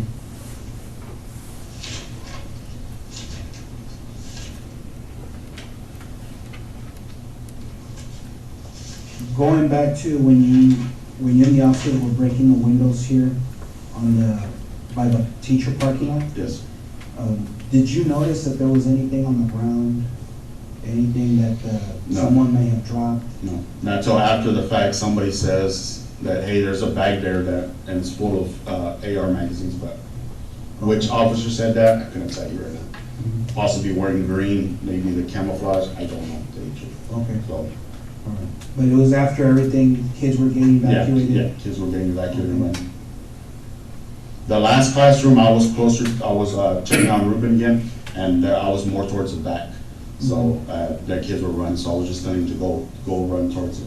When you guys were over here on the last That one of the classroom? last classrooms, yes. Okay, because they were pulling them out of the window? Yes. So you kind of guiding them? Yeah. Hey, run this Yeah, way to the on gate? that last classroom, I was kind of further back and I was guiding the kids out. Okay. Yeah. Do you remember how many windows you guys cleared? How many classrooms? I want to say 4. 4? I say 4, you know, but it could have been more. Okay. And I'm not looking for a precise number. Yeah, no, I want to say 4. Okay, We opened one and I want to say I observed them break 3 windows. okay.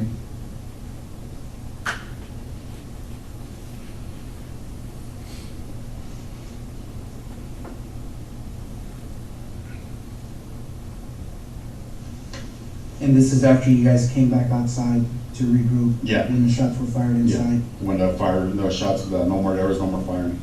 Yeah. Do you know who suggested, hey, let's start? I want to say it was Sergeant Page. Sergeant Page Yeah. said, okay. And I want to say Corporal or Detective Landry was there. His rank is a corporal with the Uvalde Police Department.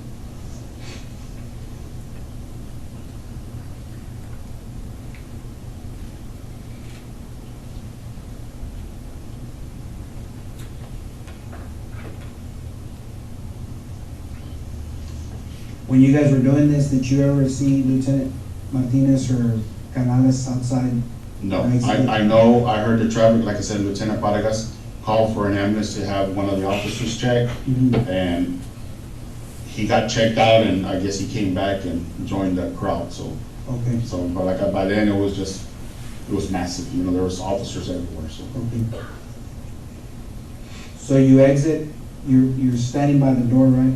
Yes. And then how many minutes go by before you guys start evacuating the kids, opening these windows? I wanna say, maybe 15, 20 minutes we're out there, and then we started pulling kids out, about 5 to 10 minutes after that. Was that before or after you went to go check up on Reese and Lieutenant Vargas? Because he was in the unit, right? With, He was inside Lieutenant Vargas' unit, unit. yeah. So did you clear the classrooms and then go check on Reese, or did you check on him first? and then- I wanna say we cleared some of the classrooms first, and then I went to go check on him. Some of the classrooms? Well, yeah, because then I went to go check on him after we cleared 2, and like I said, the other agencies started pulling them out. Okay. So, So when you started clearing these windows, how many officers do you think are in the area already?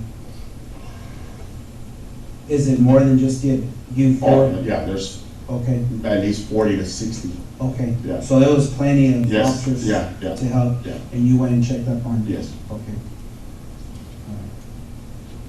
I want to say I helped with two of the, one window was like I said, the first classroom, the closest one to that door, back door. That's when we opened and we were let kids out. And I actually pulled the curtains. The teachers have curtains, I pulled the curtains out. The kids were getting tangled up. Okay. And then the second one, they broke it.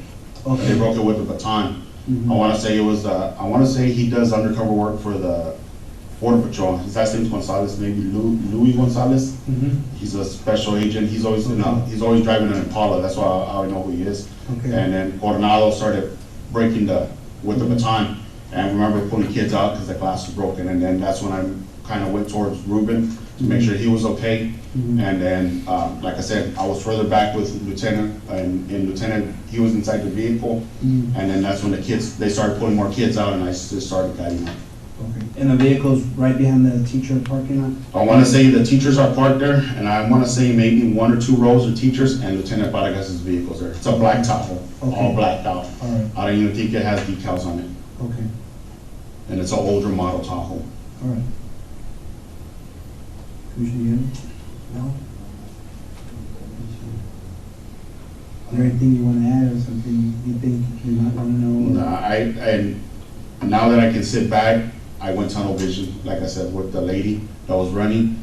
Like I said, they said they were running to the school, and that's where I saw, and, You locked in on her. I locked in on her. You know, that was my mistake, but it was just the adrenaline rush going, and, shots fired and stuff like that, so it was just, because on the radio it said there was a lady shot in the head on Diaz Street, which is 2 blocks down, but I didn't know that the relationship on that, so. Okay. So that call came in, That call came in when the accident came in, okay. yeah. Was it a few minutes apart? I want to say it was within a minutes of each other, Okay.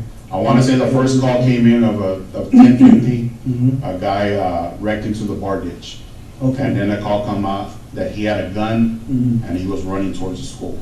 Mhm. So, and then they say, hey, there's also a lady shot in the head on Diaz Street. She's been shot in the head, so. Okay. Okay. So at the beginning of the interview, that 1050 that you're talking about, was that the pickup truck? That's a pickup truck. That they're It was calling in? brown in color, almost Okay. like So that's why you were responding to Yes. Rob Elementary Yes. School? Okay. Yeah. At Germany Street, okay. Well, I'm responding because they say the guy's running to the school. I didn't respond to the accident. That's a PD at traffic. I'm going over because they say the guy's going to the school and has a gun. Okay. Yeah, that's why I'm what going, it that's why I'm responding to the school. Okay. So from that bar ditch, he would have went into this gate, correct? Yes. And if he's walking and you're coming in, you saw the lady, so you really never saw him? No. I mean, No, I tunnel vision on her. I shot at her. I went at her.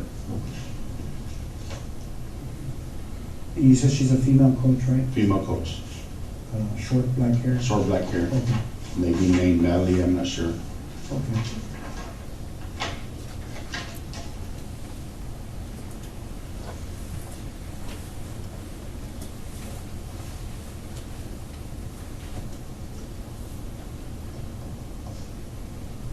And she was wearing like a peach, maybe orange shirt, Mhm. maybe khaki shorts, white shorts. I can't. Okay. Yeah. But once you made contact with her, she kept telling you he Yeah. was running this way? He's over there and he's by the teacher parking lot. He's wearing black, and then that's when the shots started going. But I never saw him. So really, when you and now, so now I'm starting to understand that, so this is the building, right? This is the school. And teachers park like this, facing the wall? Yes. Okay. Some You going, said- some in reverse, some are Okay. facing forward. Yeah. So they can be facing this way, Yeah. that way, whatever. I want to say the last vehicle was a black vehicle. Black, okay. And you said there's 2 rows? I want to say there may be a second row. There might be Yeah. a second row, pretty spaced out? Yes. To give these Yeah, people maybe. because I think I'm assuming- the only, and like I said, I'm not saying for sure, but I think only the teachers that are housed in that back room In this building? and that building are the ones that park there. Okay. Yeah. But on occasion, you remember seeing that there may be a second. Yeah, there may be a second row. Yeah. So the fence line runs something like this, and then here, the horseshoes. Yeah, for the right school here, buses. like the half moon, and then the fence comes down this way, and you have let's call it a culvert, that concrete Yeah. drainage ditch? Yes. Okay, and the truck's facing this way, right? The actual front of the truck is Yes. facing southbound. Southbound? Yes. That Yeah, way? yes. Okay, the tree line? Okay. And this gate's wide open? Yes, that's the gate I come through. Okay. So what I'm saying is, if the female's about right here, the door, and then there's a walkway, because there's a pavilion, I know I There's saw a the tree big there. Yeah, there's a It's tree a there. pretty big tree, right? It gives a lot of shade. I wanna I saw it say, yesterday, so. there's two trees. There's a tree more closer, I wanna say there's a tree closer to the basketball court. But Okay, that one, the one I'm talking about, maybe about 12 inches wide, 13 Okay. inches wide. because there's a sidewalk right here, right, in front of the classrooms that goes into this door. Sidewalk, Or is there trees here? there's trees there, Okay, and then you got vehicles. vehicles. So you come in, you hear there's a subject running Yes. into the school. Did they give a description? No. Just, She gave me the description. of- she gave you the she- description, yeah. or the radio? No, that they came no on? description. So when you're coming in, you notice this vehicle I see the crashed vehicle, out, yes. and then she's wearing orange or And she's peach. right, yeah, So you drive in all the way up here, right? yes.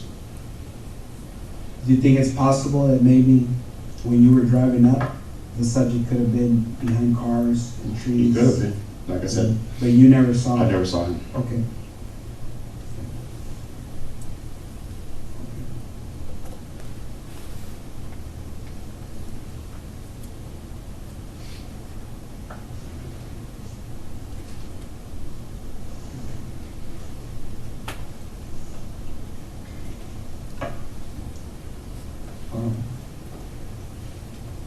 Okay, now I understand. And that weird curve is right here, right? Yeah, and like I said, I never saw him make entry, Mhm. so, but that's the gate I came in because it was wide open, Yeah. you know? So it just makes sense to go through there? Yeah. Okay. Yeah. All right. Because my thing is, the radio traffic said he's running towards the school. Mhm. And, you know, the girl, the coach, short hair, you know, I wanna say maybe Somebody could be between thinking. 65, 100 yards away from me. Mhm. You know, I don't have great vision, you know, but it's not bad, but I can see somebody running, Mhm. you know, and just, I went on her. Do you wear glasses? They call shooting glasses because to shoot. Okay, but not like reading? No, not prescription reading glasses, no, no. nothing. Contacts? No. Okay, nothing like that. all right, just checking.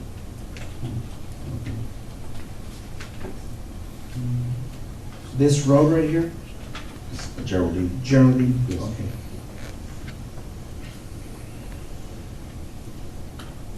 And this would be Old Carrizo? Old Carrizo. Okay. And where the truck wrecked out, that's gonna be Grove Street.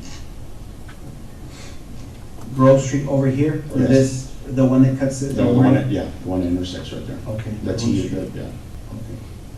And it's a little bit off, so I wanna say Yeah, it's not a perfect. it's team. not a perfect T because just what I saw was more towards, if you're looking at the rail system, the one more to the right-hand side. Looking at it, the right-hand side had more damage than Okay, anything else, you know? all right. Okay. You know, I wanna say the driver's side door was open, but, you know, I can't tell you for sure, but, Mm, you know, a quick glance, you know, Mhm. radio traffic said they were running to the school, so that was my priority, you know, yeah. so, No, there's a lot going on. oh, yeah. Okay.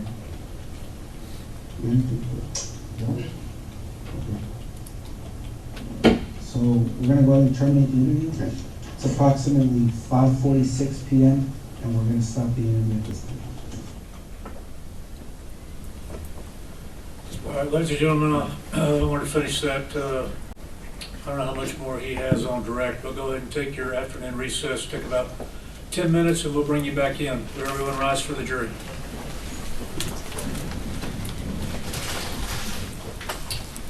Good. I'm gonna appoint you. Okay, so we've been watching the testimony of, not the testimony, the the interview that Officer Adrian Gonzales gave to the Texas Ranger just after this shooting. Todd, just talk to me about your reactions to what we have seen. Man, that video was quite enlightening to me. The interview with Mr.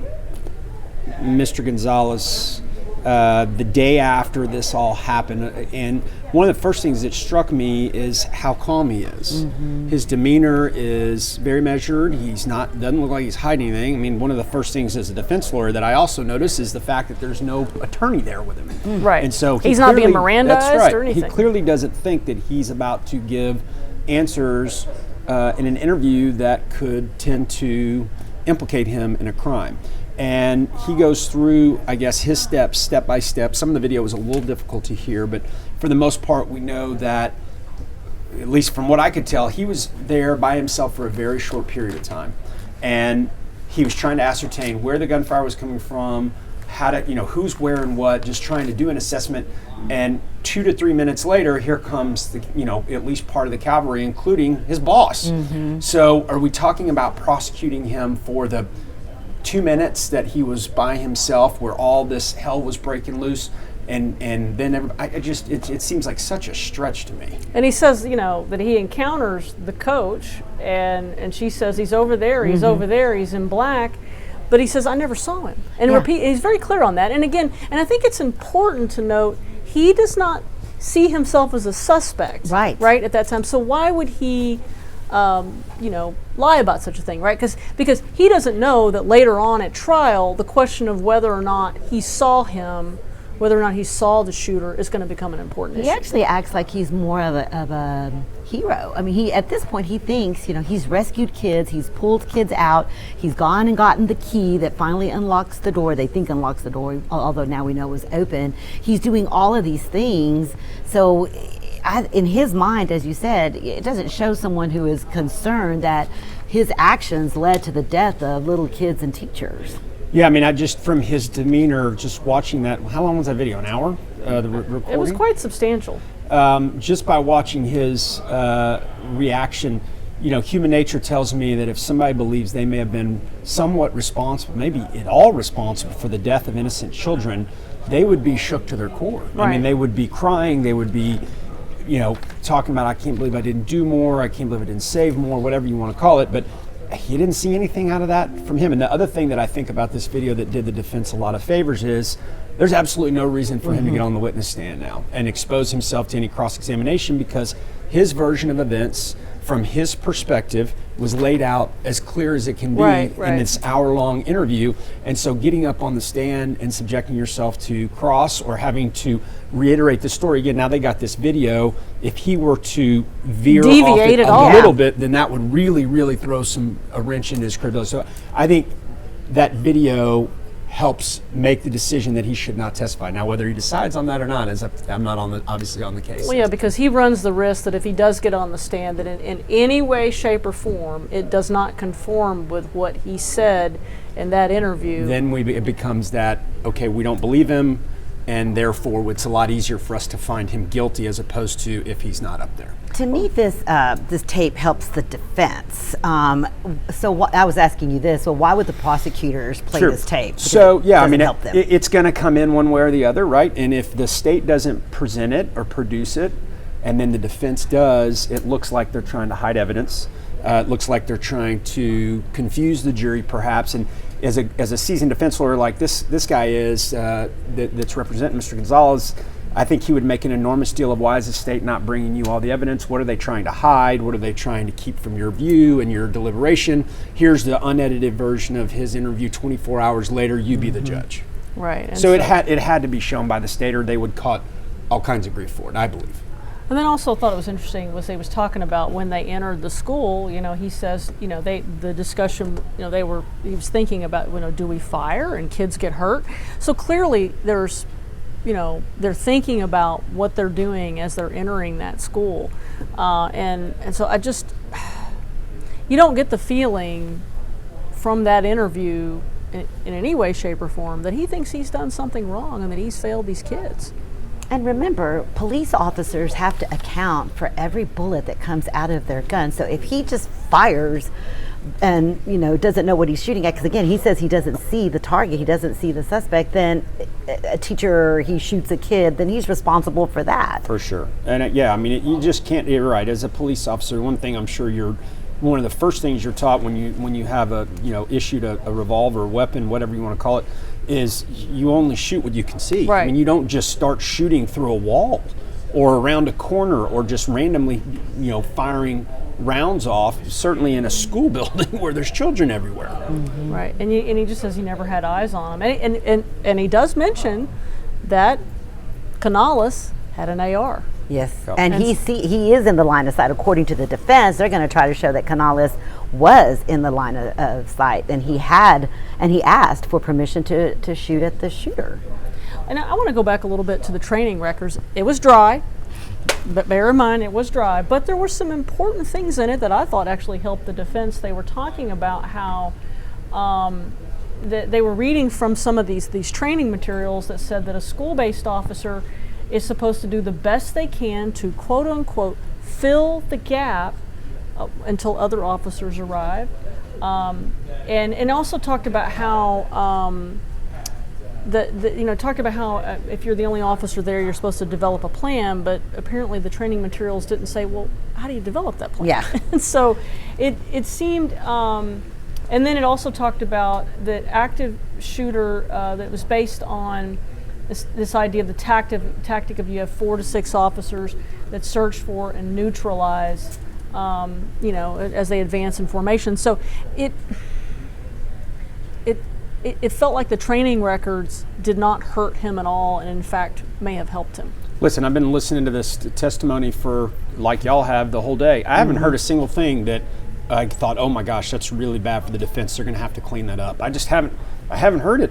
For many of these witnesses, we've got crying teachers. I understand they're giving their firsthand account. You've got the off-duty officer that came. They said he was on his way to the gym and his perspective. And then we get into the training as well as Officer Gonzales. And I have not heard a line of questioning or an answer that I would think is problematic for the defense at this stage. And that should not be the case. I wouldn't think so. We shouldn't be at 4:15 today. Right.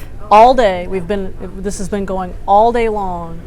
And if I'm sitting in the jury box, I'm wondering kind of, what are we doing here? where's it at? Right. And this is our 5th full day. Yeah, and it's so confusing the way that they are presenting this evidence. And I'm the jury. I'm totally confused right now because that's all over the map. And as you said, they're not mapping out or really guiding the jury step by step to what's happening. It's here's a teacher and here's something else and here's something else. And it's just, to me, it's just all over the place.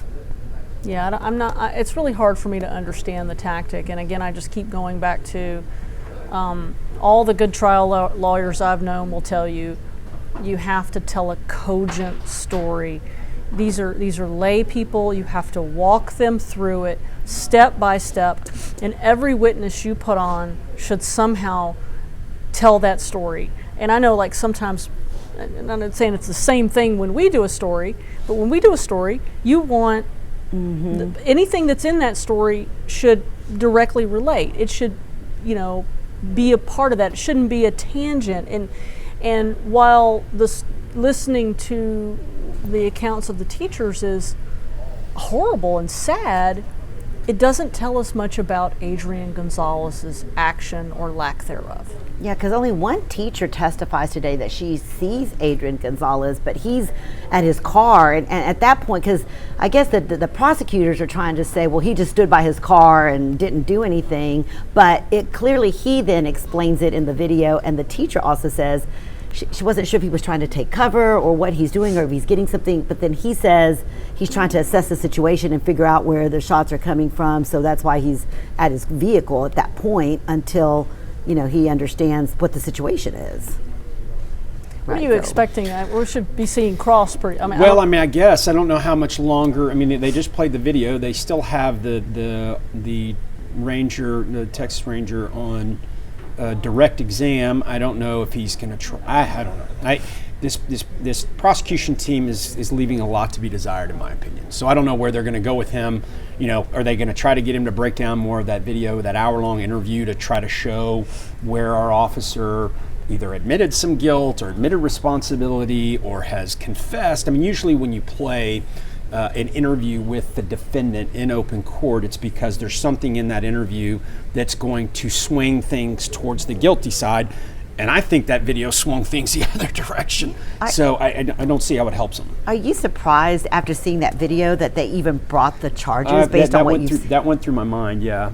Yeah. And I mean, you know, did a grand jury ever see that video? Did they see any of that before they indicted him, or was it just a summary from the officers as to why Officer Gonzales should be indicted and put on trial for these cases? So I don't know. That's a great question. Well, you know the old saying about indicting a ham sandwich. Right? That's right. And so you have to wonder. It's true. And we're getting the sense also that at the grand jury, because we keep hearing these teachers were testifying before the grand jury, right? But their testimony before the grand jury didn't seem to be about Adrian Gonzales's actions. And so, to me, who was on trial here? Right. Not at the moment. It's not the 370 some odd officers that was out there. It's Adrian Gonzales and it's his actions that are at play. There's no doubt. I don't think anybody will defend the actions of the totality of law enforcement actions out there that day, but Adrian Gonzales can only be accountable for what he did or didn't do. I agree with that. 1 out of 375, right? Or 380 that showed up on scene. Another question that I had as I was watching all this is, and in his timeline, Adrian Gonzalez's timeline from, you know, the moment he arrived, the call going out, the shots, this and that.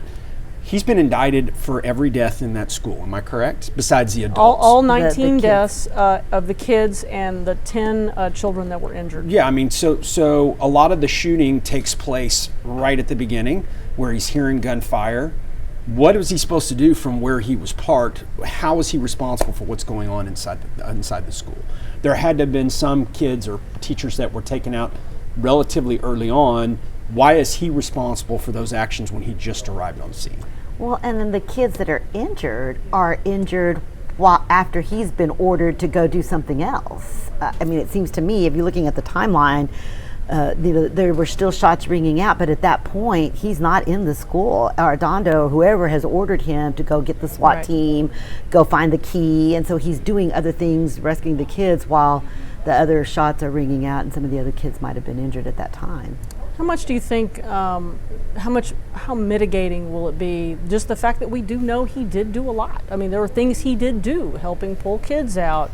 He did go in formation with these other officers. I mean, he saw an officer get shot.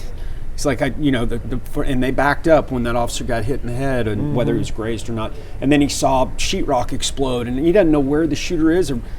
I just don't think it's reasonable or rational to lay the responsibility on his feet in the situation that we've heard so far. You said you were a little surprised that they hadn't sequestered the jury. Yes. I felt like that can be expensive, I guess, especially for a county like Uvalde, but in a smaller county. But you would have sequestered the jury. I mean, I would have requested to do so because I simply think that human nature. Again, these jurors are humans. They're going to go home. Oh, coming back. My bad.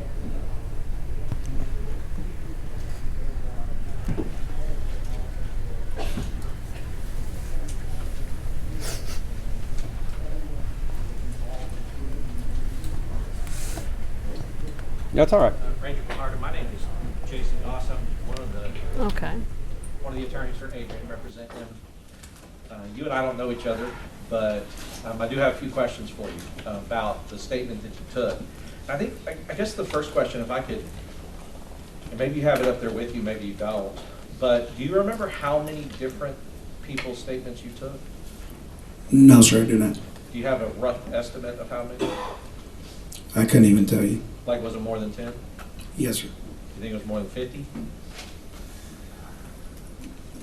Close, but I wouldn't be able to tell you. And I guess, it's not like a gotcha moment on you. I just want to make sure that it's clear that you took statements from a lot of different people who were involved at the scene on that day, right?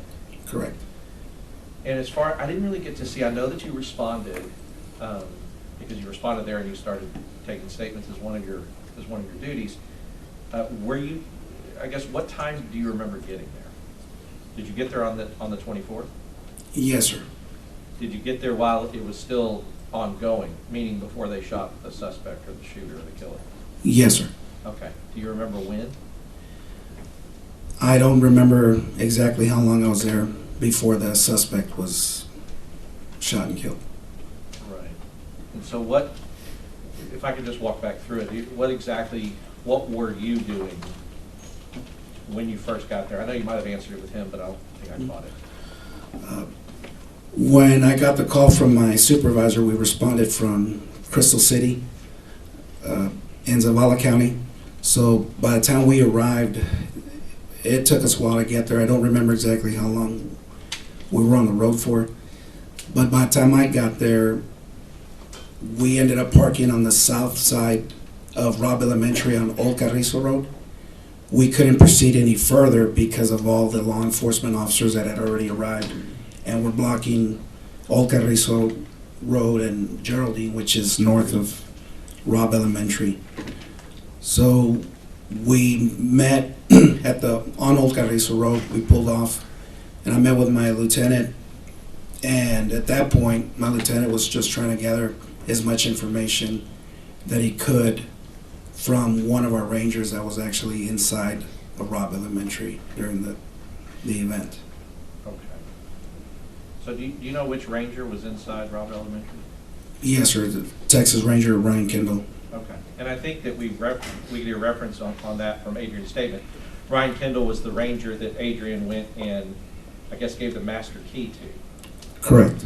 All right. And so one of the rangers, was that the only ranger that was inside the school? I believe so. Yeah, and I mean, if it wasn't, I'm not going to come back later and go, oh, there was another guy there.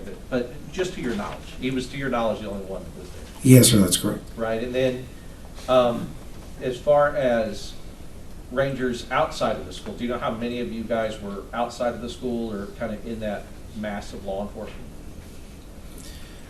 Upon arrival, it was myself and my lieutenant, and then there was multiple rangers arriving at different times, but I couldn't give you an exact number. Okay, that's fair. The reason I say that is because in some of these parts where Adrian said, well, we were waiting here,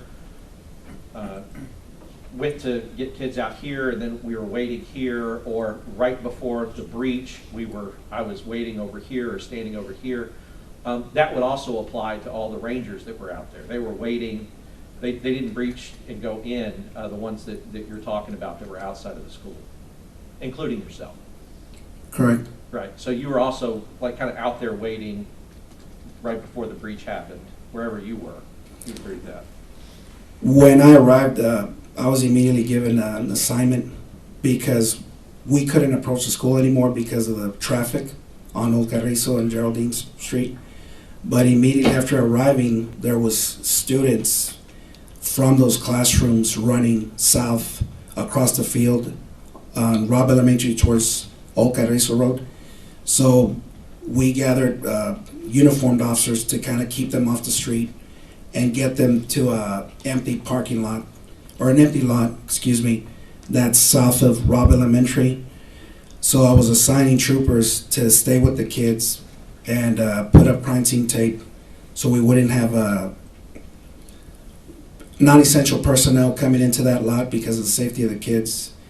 And I was instructing the uniform officers to get with the homeroom teachers if they could, and make sure that the kids at least could find their school teacher, so we could make arrangements to have them bust from that area that was already cleared by law enforcement to get them evacuated out of that neighborhood and get them somewhere safe. And this is still when that monster's in the classroom alive with those kids, right?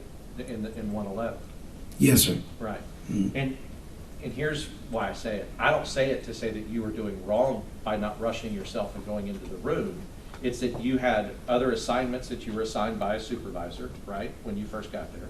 Yes, sir. And you were helping the kids that were able to get out, it's important also that they remain safe in an active situation. You agree with that? Correct. Right.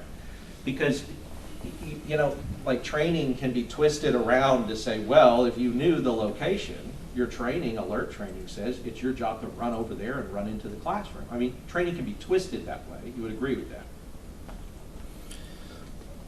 I wouldn't say that the training could be twisted.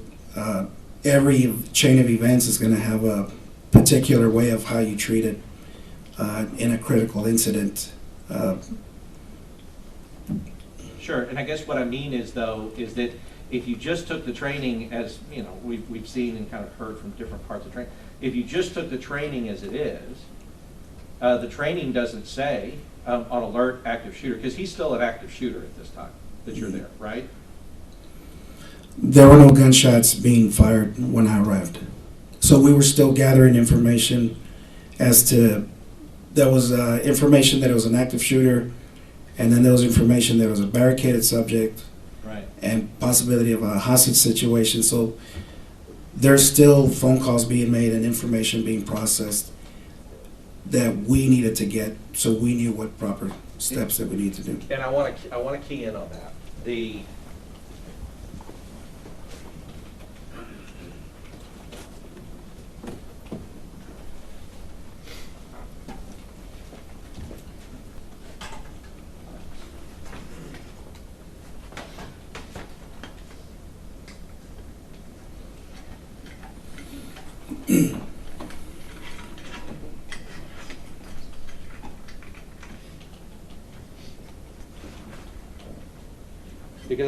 Because I think it was I think you made a good.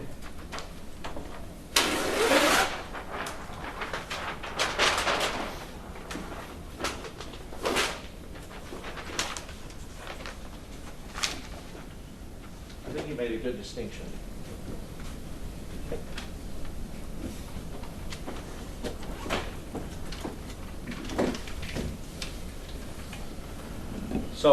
So what I said is I said, well, when you got there, there was still an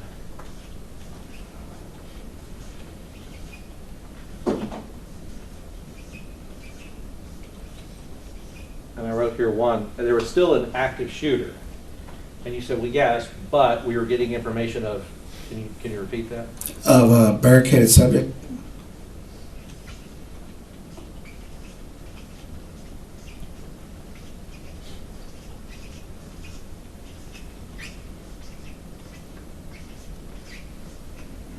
And then what was the other one you said? The hostages. A potential hostage situation. Potentially, yes.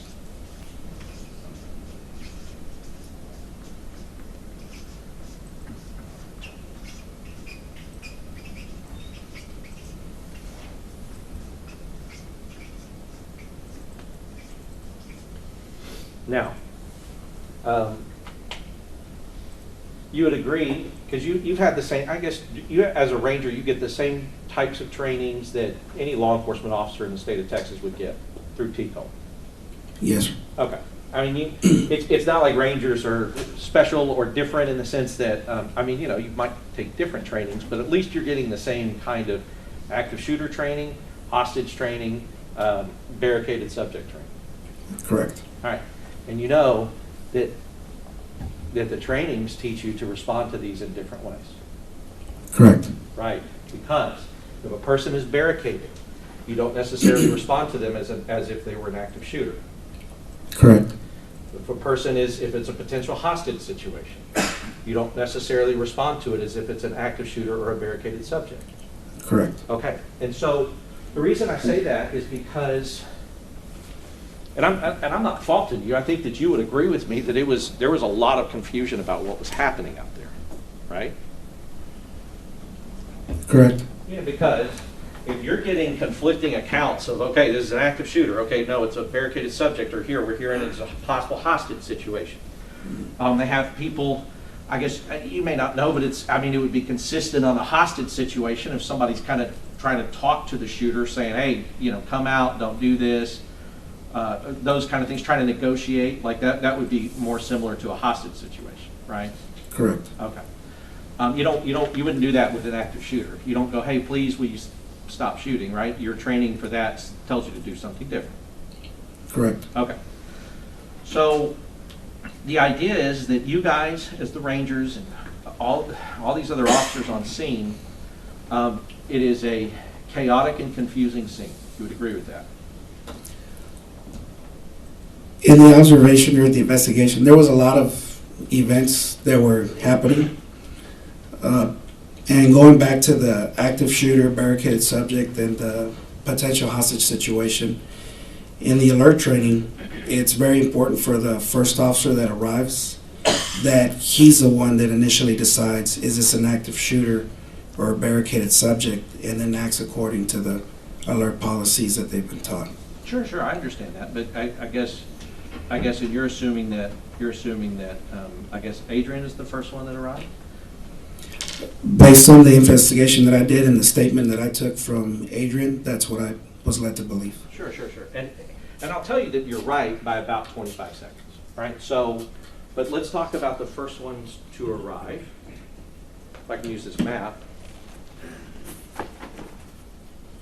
Because when we're talking about a school, it's the first one maybe to arrive like on the grounds of the school. That's one thing. But also, you could have the first ones to arrive on the same side of the school as the shooter and seize the shooter. Like, that would be different, right? Correct. Right, because somebody could arrive over here on this very back side of the school, and they could be the first ones here, but not know anything that's going on over here. You would agree with that? Correct. Right, because if by necessity, the first one to arrive is not getting radio traffic from other people who are there that's telling him this is where the person is, or descriptions or whatever else, right? Correct. Maybe they've talked to a witness, and we'll talk about that. But I guess the idea is that there is the first to arrive, but there's also the first to actually law enforcement to see the shooter and what the shooter is doing, right? And that would be different. Can you reword the question? Sure, and let's just talk about it how it went, because we've been pointing at this map, for 2 weeks. But you know that Adrian's down here. That's when he arrives, this is where he is. Correct. Okay. You also know from your investigation that there were 3 officers that were right here. Mendoza, Saucedo, Coronado. I don't recall physically or talking to any of them that were actually there. Mm-hmm. Any of the 3 officers that you just named were at that intersection. That's information that I learned later. Okay. But I never got to interview any of the officers. Okay, but you do know the information. You learned it. Yes. Okay, and that's kind of what I'm going to be talking about is what because if you have the information, they need the information. So I'll talk about the information you have now. Okay. Mm-hmm. So you know now that you got these 3, and they arrived about 25 to 30 seconds after Adrian arrives here. Right? I'll take your word for it. Okay, but you do know there's 3 here. Again, it's information that was given to me secondhand, so I've never verified it or checked it. Well, I can tell you that it's true, and if it wasn't true, they would say it's not true. I'm telling you it's true. Okay. Okay. So, but I guess here's what I mean by that. And this is what I mean that training you can use training in a lot of different ways. Like, well, our training says the first to arrive. Well, I guess that's true, but if you're the first to arrive by 2 seconds and you don't have a line of sight to the shooter, then that may not be the person who has to determine whether or not it's an active shooter, right? It would be the first to arrive that actually has line of sight and can see what's going on and knows what's going on. Correct. Right, and so because it's not like this, it's not this black and white rule that if your car gets there first, wherever it gets on the school campus, that you're the person that has to determine it. Because like I said, if you're in locations that can't see what's happening, you may not have the best information. It may be other people who arrive a little bit later than you, but have better information about what's happening. Correct. Okay, and so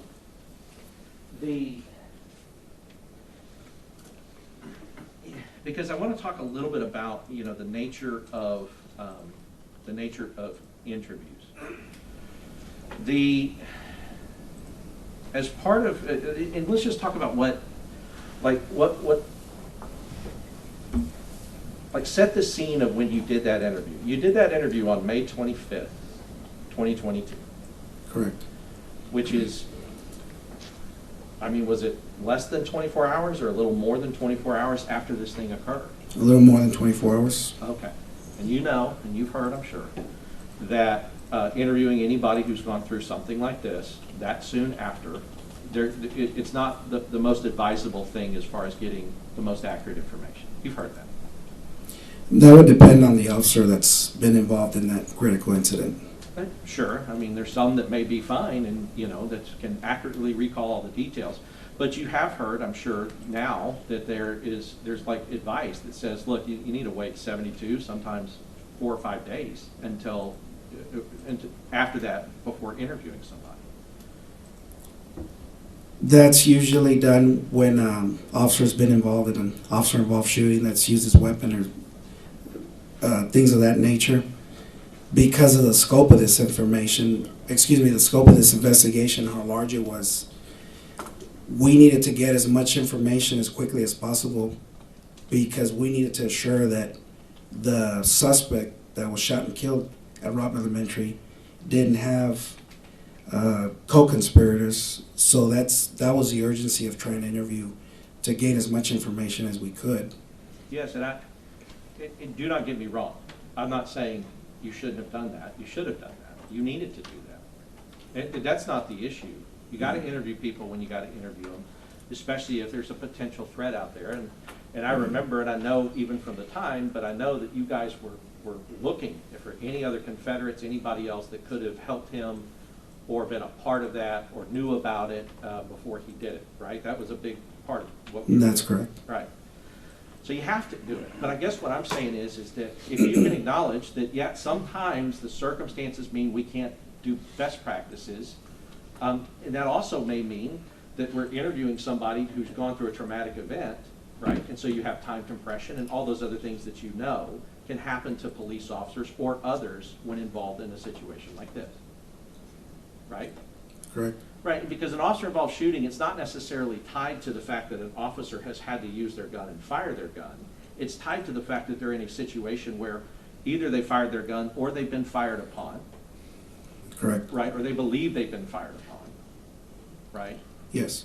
And one of the things that Adrian told you in the interview was these shots are starting to get fired, but he cannot see the shooter and he doesn't know where they're coming from. Well, that's not exactly accurate. Or if I may, when I'm interviewing Mr. Gonzales, he says that he's talking to the female teacher that's running and falls on the ground, and he drives up to her, and when he's talking to her, she's telling them he's over there, and she's pointing towards the teacher parking lot, and you can hear that in the interview. We go back several times because I'm not familiar with Robb Elementary. I've never been to that campus before May 24th. And that is not his regular place where he's stationed. We got that out of the way right at the beginning of the interview. So we're going back and forth where I need to draw a map and I need to get my bearings too, so I know exactly what Mr. Gonzales is talking about and what door he's talking about and which door he walked into and where other details. Right, but sure. That was the whole point of having the map and just going back and forth. But he does recall that he's talking to the female teacher. He turns around and immediately starts hearing rounds go off that he later describes as he believed were gunshots in the interview. Right, just to clear it. And he says, my question, if you would go back, because you kind of answered a long way around. Okay. My question was, he was clear that he did not see the shooter and didn't know where the shots were coming from, specifically. Because you can't know where the shots are coming from if you can't see the shooter shooting. You understand? You get that, right? So it's a two-part question that you're asking me. He never saw the shooter. You're correct. No. Never saw the shooter. Never saw the shooter. When he hears the rounds, he says they're being muffled. He goes, and I know that they're coming from behind the building. Right. Okay, so let's talk about it. This is behind the building, right, from where he is. Yes. This is behind the building. Yes. This is behind the building. Mm-hmm. This is behind the building. All of these are behind the building from where he is. If he's looking here, that's behind the building. You would agree, a shot coming from here. Yes. Okay. and this is behind the building, and this. So all I'm saying is that that's not, saying behind the building does not say, I know where these shots are coming from. He knows a general area that covers about half a mile where they could be coming from. But he doesn't know exactly where the shots are coming from because, and we'll talk about it, he even mentions it. He says because there's echo, right? Correct. He said they're echoing. Now, when we talk about echo, you know this as an officer. The gunfire, gunshots, especially a gunshot that comes out of a rifle, such as the one that this murderer was using, are loud. You would agree with that? They are loud, yes. Very loud. Right? I agree. Yeah. I mean, you wouldn't fire one intentionally if you could help it without using ear protection. Correct. Because they're so loud it can damage your ears. Now, if you're using it in the field and you have to, you're not maybe going to put on ear protection, you deal with it. But they're that loud that you would protect your ears if you could while firing one of these, like on a range or something like that, correct? Correct. Okay, so you also know that gunfire, because you're trained in this, that gunfire will echo off of structures if there are structures around, right? I've never received a type of training where it specifically talks about the report of a firearm being shot, that it bounces off. I understand there's echoes, but to tell you that I've received formal training, I know exactly where it's coming from or how far. Yeah, let's talk about your experience, because there's been a lot of officers before that have testified, and they talked about it's common. That an echo, what'll happen is that the sound will bounce off of a structure and it can enter your ear in a different place than it's actually coming from because of the echo. Have you had a personal experience with that, like firing rounds and maybe hearing like it sounded like 2 rounds getting fired when it was only 1 because of the echo? No, sir. Ever? Have you ever been in a place that had an echo and even when you're a kid, you said, hello, hello, hello, hello? Have you done that? Yes, sir. Okay. And I don't make light of it. It's just, I'm trying to gather, you do have experience with echo. Yes. And you understand the process, that sound bouncing off of things and then coming back to you. Understood. So I put out hello and it comes back hello. Yes. Okay. Gunfire can be the same. Gunfire reports bouncing off of structures can cause a human being not to understand or know exactly where it's coming from. Because the echo, if the echo's coming in their right ear, something that's being fired on their left side could sound like it's coming from the right. Do you understand that as a concept? Even Yes. if you haven't been formally trained in it. Yes. And that can throw off the human body's ability to understand and locate where gunfire's coming from. You understand that? Yes. And he actually, the day after this happened, he told you that that's what he was experiencing. He was experiencing echo, which caused him not to be able to understand where the gunfire was coming from. Right? Correct. Except behind the building, somewhere. Now, these officers here, I don't know, I guess I'll see if you found out later, but these officers here actually, when the shooter is shooting into the windows here, these officers here believe that the gunfire is actually being fired at them. Did you know that later? No. Okay, that they were like ducking and diving under their cars because they thought that the gunfire was coming at them when it was going the opposite way, right? Correct. Okay, so if that's the case, you would understand that because of the concept of echo, he's firing at a building, it's bouncing off the building, and they believe that the gunfire is coming in their direction, and that would make sense to you. Yes. Right? The only thing that you could really figure out, like, oh no, he's not firing at us, is if you see him, and you see the shooter, and they are firing in this location, and you realize, okay, the gunfire is going that way, not coming at us, right? Correct. Okay, but if you cannot see him, you're still in that problem of trying to echolocate, where these shots are being fired. And I would point that out to say, to go with what you were talking about, one of the things you said to Adrian, there was a lot going on out there, right? That can add anything that can affect your sensory perceptions of what's happening is just added into the mix of a lot going on out there. You would agree? Correct. Right, like, and you know, and you've been trained, and I know you've been trained on this because all police officers have to know that if you're in this situation, you will start to have an adrenaline dump, right? And you've heard of that term or something like that. Increased levels of adrenaline going through your body.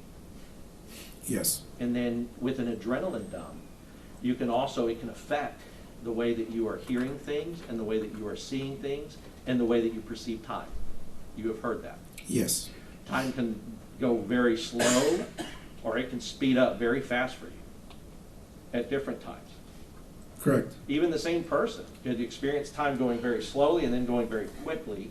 And the reason they tell you guys that is because they say, look, you need to understand and know this so that you can expect it and then control it to the best of your ability. Correct. Right. Because if they didn't teach all that and, you guys, and something like this happened to you, it might distort your ability to respond, right? Correct. Right, because of how that's going. So he's telling you that he hears banging. He's saying like he's somewhere behind the building. I don't know where they're coming from. I can't see him, but I know it's somewhere behind the building. Then he does talk about seeing this coach, and now I want to talk. I don't in fact think she was a coach. I think that she's a teacher's aide, a teacher's assistant. But either way, you came to find out in your investigation that that's Melody Flores. I do know. You're right, that he was speaking to. So I want to go through and talk about a few of the things he told you.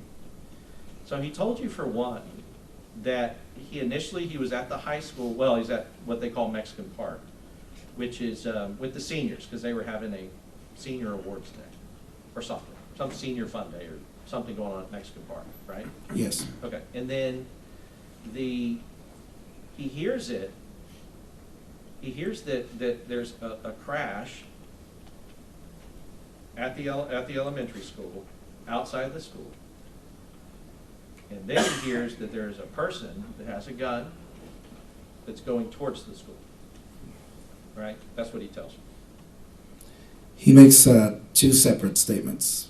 I believe the first one is man with a gun. And then while he's en route to Robb Elementary, he hears he's running towards a school.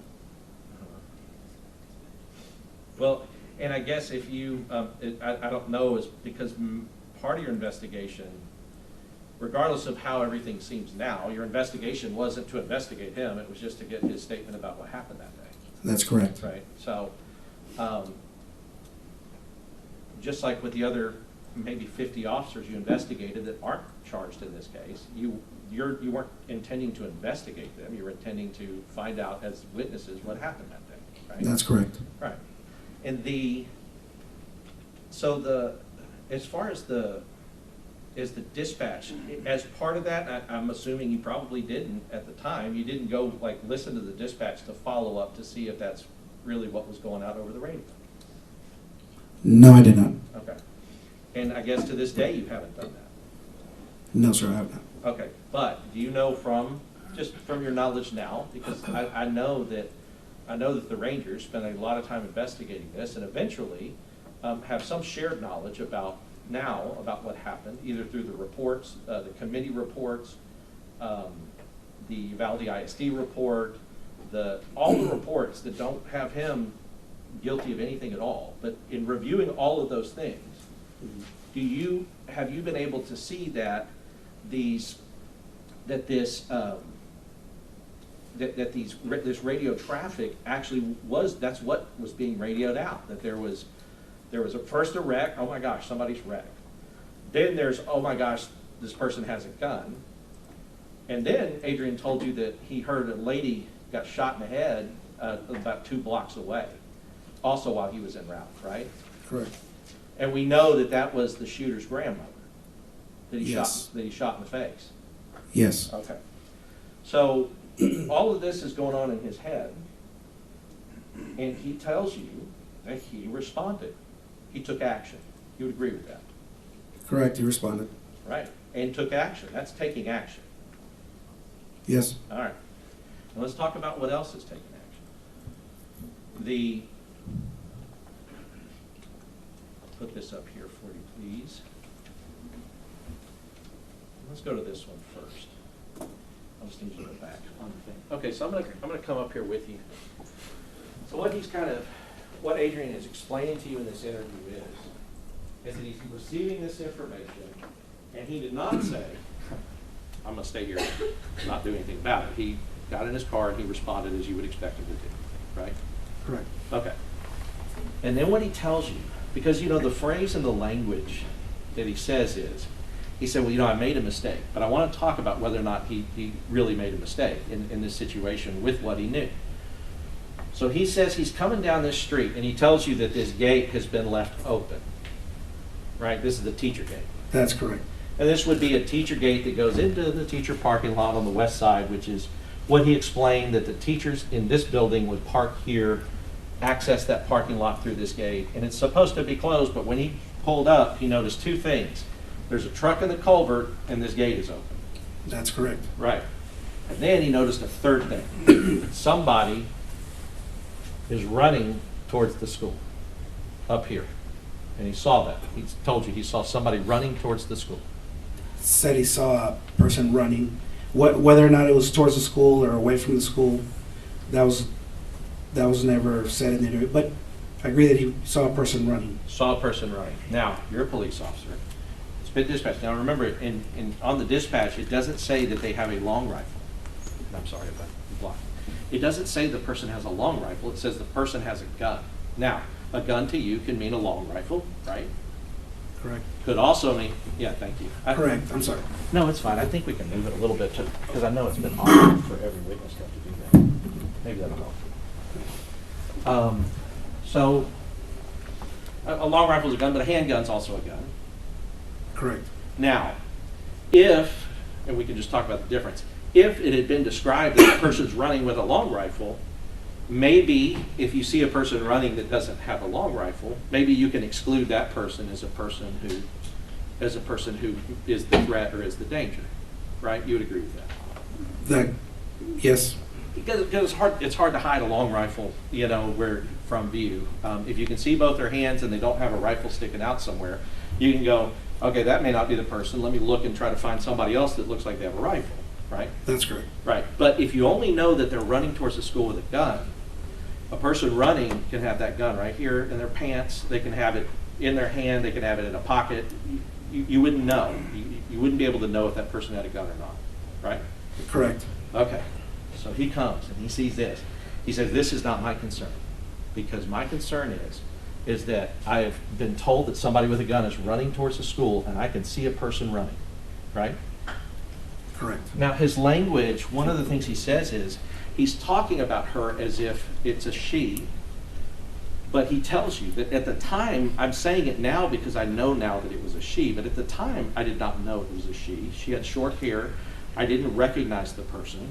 And I believed what he's telling you by having tunnel vision, and I tunneled in on her, which he's saying her, but he didn't know her at the time. You'd agree with that? Correct. Right. I tunneled in on her. So what he's doing is you have an officer that believes that a person with a gun is running towards the school, and he takes action. You agree with that? Correct. Right. Because he drives down here. Did you see the video of the funeral home, like how fast he's driving on this dirt road to get to this person? I remember seeing the video. I mean, his car is going, boom, boom, he's going like 50 miles an hour down this road to try to get to her. So he goes all the way where we see the car. Nico, can you back it up? Left or right? Left. Goes all the way to here. And he tells you that this is where he stopped, that he stopped his vehicle where he finally met the person who was running. Right? He said, where you see my vehicle here is where I stopped my vehicle at the time. And meaning that it wasn't like he stopped like here and then somebody moved it up here. He stopped it here, and you can agree with that. Correct. Yes. Okay. So now we know that has put him on the far south and east side of the building. Right? Yes. All right, now what he described is he said, I made a mistake, I got tunnel vision. So first of all, tunnel vision means you have identified, and it can happen, not always, but when you identify a threat and you have tunnel vision, you start focusing specifically on the threat. That can happen with tunnel vision. Are you asking me? Yes.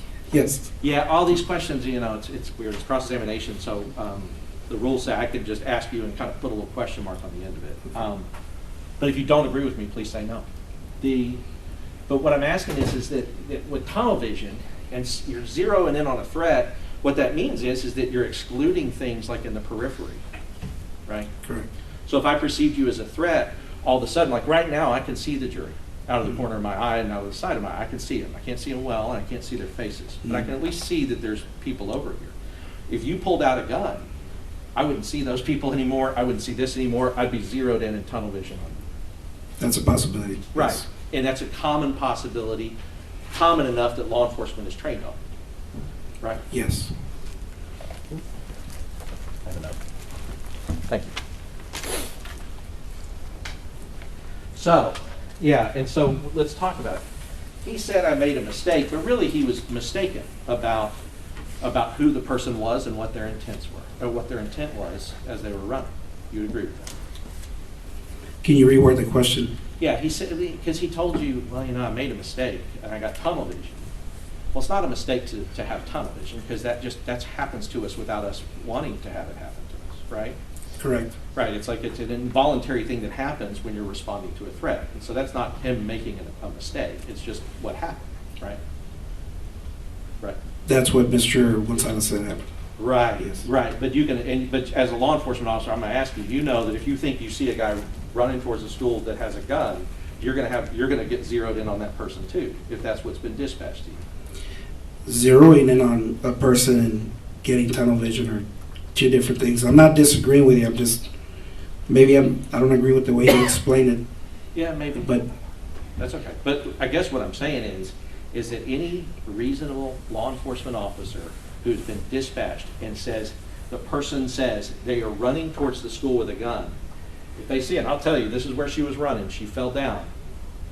But they see somebody running towards the school with a gun, well, with what they think is a gun, you're going to go to that person. I agree. Right. You're not going to dilly-dally around here and this person's now running into that building and shooting kids. Correct. Right. You're going to go right to that person until you figure out they're not a threat. Correct. Right. And say it is the person with the gun. You will have choices, like I'm about to run this person over, or I'm about to stop this car and have to get out and engage with this person. Right. Those are the options. If he is correct, and this is the shooter, this is the person going towards the school, he's going towards there to get into a conflict with this person. Right. Correct. Right. He's going there to engage, to distract, to delay, to use whatever he can use at his disposal to stop this person from going into the school. That's the assumption you can make. Yes. Right. Well, it's not an assumption. It's what you're supposed to do. That's the foundation of alerts training. That's right. Is you isolate, you distract, and you neutralize. Right. Isolate, distract, neutralize. Had this person been the gunman, Adrian's going to isolate, distract, and neutralize. Correct. I mean, you believe that, right? And I mean, I believe it, and I think everybody else here knows that that's the reason he's down here. And he's consistently said that to you and and we've gotten it out through other witnesses. Correct. Yeah, and so when I said he's mistaken, what that means is that factually it wasn't the gunman, but with all the information that he had at the time, that is a smart maneuver. That is a smart thing to do, is to go to the person you believe is the threat. That's law enforcement. Correct. Right. The day after, somebody may be beating themselves up about it, because what we know now through the witness is the guy's in here in the parking lot. Mm-hmm. And he drove right past it. Mm-hmm. Right? But did you review the testimony, or not necessarily the testimony, but as part of your investigation from the funeral home director who was calling it in and got shot at by the gunman, and he's across the street I'll just tell you, he testified to the jury that the gunman was down between two cars, and there's no way Adrian could have seen him, because he could see him and he could see the cop, but he could see that the cop couldn't have seen the gunman. Did you know that? No. Okay. But the gunman now is hidden in this parking lot. He has gone this way. At the time that he gets out, he tells you he's talking to her, and then she starts to tell him. He's over on the west side, like in the teacher parking lot on the west side. He's wearing all black, right? Is that what you remember from the interview? Yeah, go ahead. Yes, correct. Yeah, go ahead and take the water. So, I guess, that's another thing. Had the description come out over the radio to him, or let's say to you if you were responding, and they said, person with the gun is wearing all black, well, this lady up here in orange or red, that's not the person you're going for, right? Correct. Right. But it didn't, and it's nobody's fault that it didn't. But in these kind of situations, information comes in bits and pieces, and you have to do the best you can with what you have. You agree with that? Yes. Okay. So as far as the shooter though, we know from the shell casings that he's firing into these windows along this side of the building. Now, if that's happening, it is consistent with what he's saying that the witness told him, that it's in the teacher parking lot, right?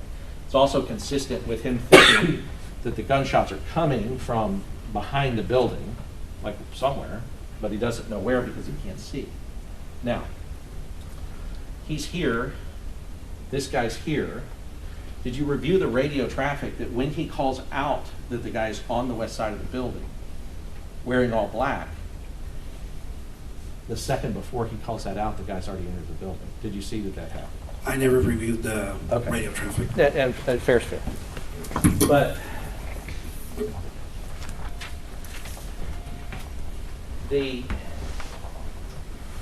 because there was another part of the interview is that he's saying, and I know you were pointing to a diagram, you made a map. I don't even have it. Did you ever give that over to the DA's office? Yes, sir. Oh, was that the one you sent over? Okay. Then I'll take that back. I hadn't remembered that we got it, but it was one of those that you sent over. I apologize. So that, talking about the map, because one of the things you said was, or one of the things he said is, he said, I never went in until I got coverage over here. And I think he was pointing to the south side of the building. You heard him say that in the interview? My understanding is that he went in through the south door, and he meant coverage on the west door, because he's calling over Lieutenant Mariano Pargas in that large SUV, but for some reason Lieutenant Pargas keeps driving. Donald Page comes over to him on the south door with Mr. Gonzales, and Lieutenant Mariano Pargas ends up on the west side. Well, you know that as a law enforcement maneuver, sometimes, so for instance, let's go back up here and look real quick. For instance, let's just imagine, let's imagine this, you see this little person right here? Yes. Hard to see, but small. Well, imagine, shooter, or in this location. There is a law enforcement maneuver where you have one person in a car, a big car, like he was saying, where you would have the car kind of roll up this side to try to provide coverage with somebody behind the engine block, that if they take fire, they're taking fire into the vehicle. That is a maneuver that you've heard of before, or have you not? Using a vehicle as cover, yes. That particular scenario, no. Right, like rolling the car real slow, and then as you're rolling the car real slow, he can pump, pump, pump, pump. He can I understand what you're trying to say. You see what I mean? You can Yes. pump into the car, but you can kind of pop it over. Well, the reason you would want a bigger car for that is you want a bigger engine block, because the engine block, as we know, is the only thing that can block or stop a round like the one that he was firing. If even that does, but it's the only thing on a car that really will, because everything else is going to go through it like Swiss cheese. No, not necessarily. I think that's more of an opinion. Okay. And I've been in trainings where we've used the pillars to the cars, which is the pillars that holds the windshield, the front door, the passenger door, and we've shot multiple rounds including practice ammo and duty ammo, and it'll stop it. But Yeah. I think that's just a, I no, guess, but, I guess I'm thinking a pillar though is probably, what you're talking about is probably about that wide. yes, but you can double them up and use them as cover, because it's, if you stand at an angle, the pillars are wide.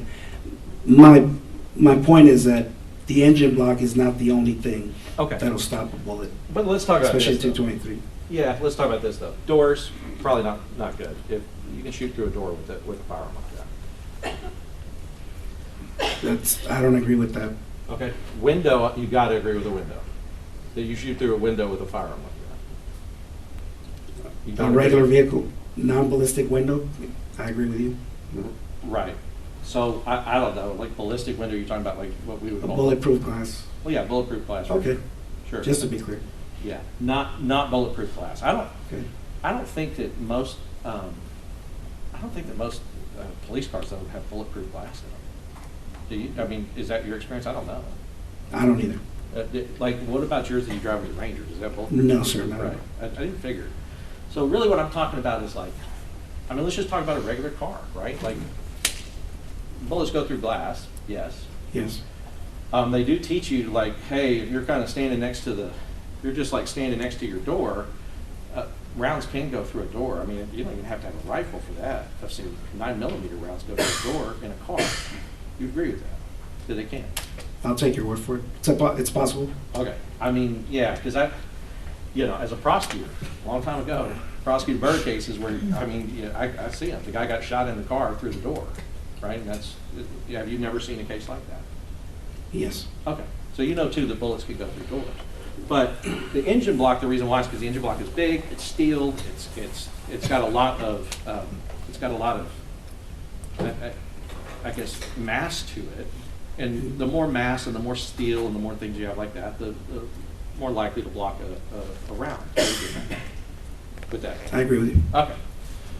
So all I'm saying is a maneuver like that, if they think that they're challenging somebody here in the parking lot who has a rifle, and he had, they have pistols. Because you asked him, are y'all giving rifles? He said, nope, we don't. We don't have any rifles, right? Correct. Okay, and Nico's asked the question, and I'll ask you. I mean, if you are in a situation where there's a gunman and you have your firearm, would you rather be the one with the rifle or the pistol? I'd rather be the one with the rifle. Right, especially outside. Maybe not in like very close quarters, but outside, any of that, a rifle, longer range and more accuracy. You would agree with that? Correct. Okay.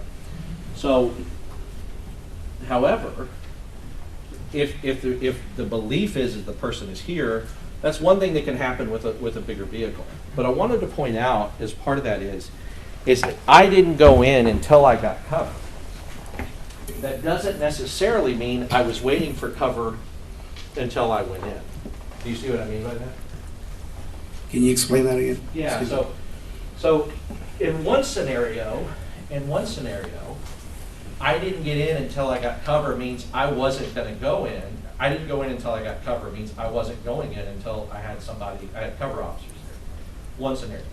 The other scenario is I didn't go in until I got cover, which is just placing it in time when he went in. Do you see?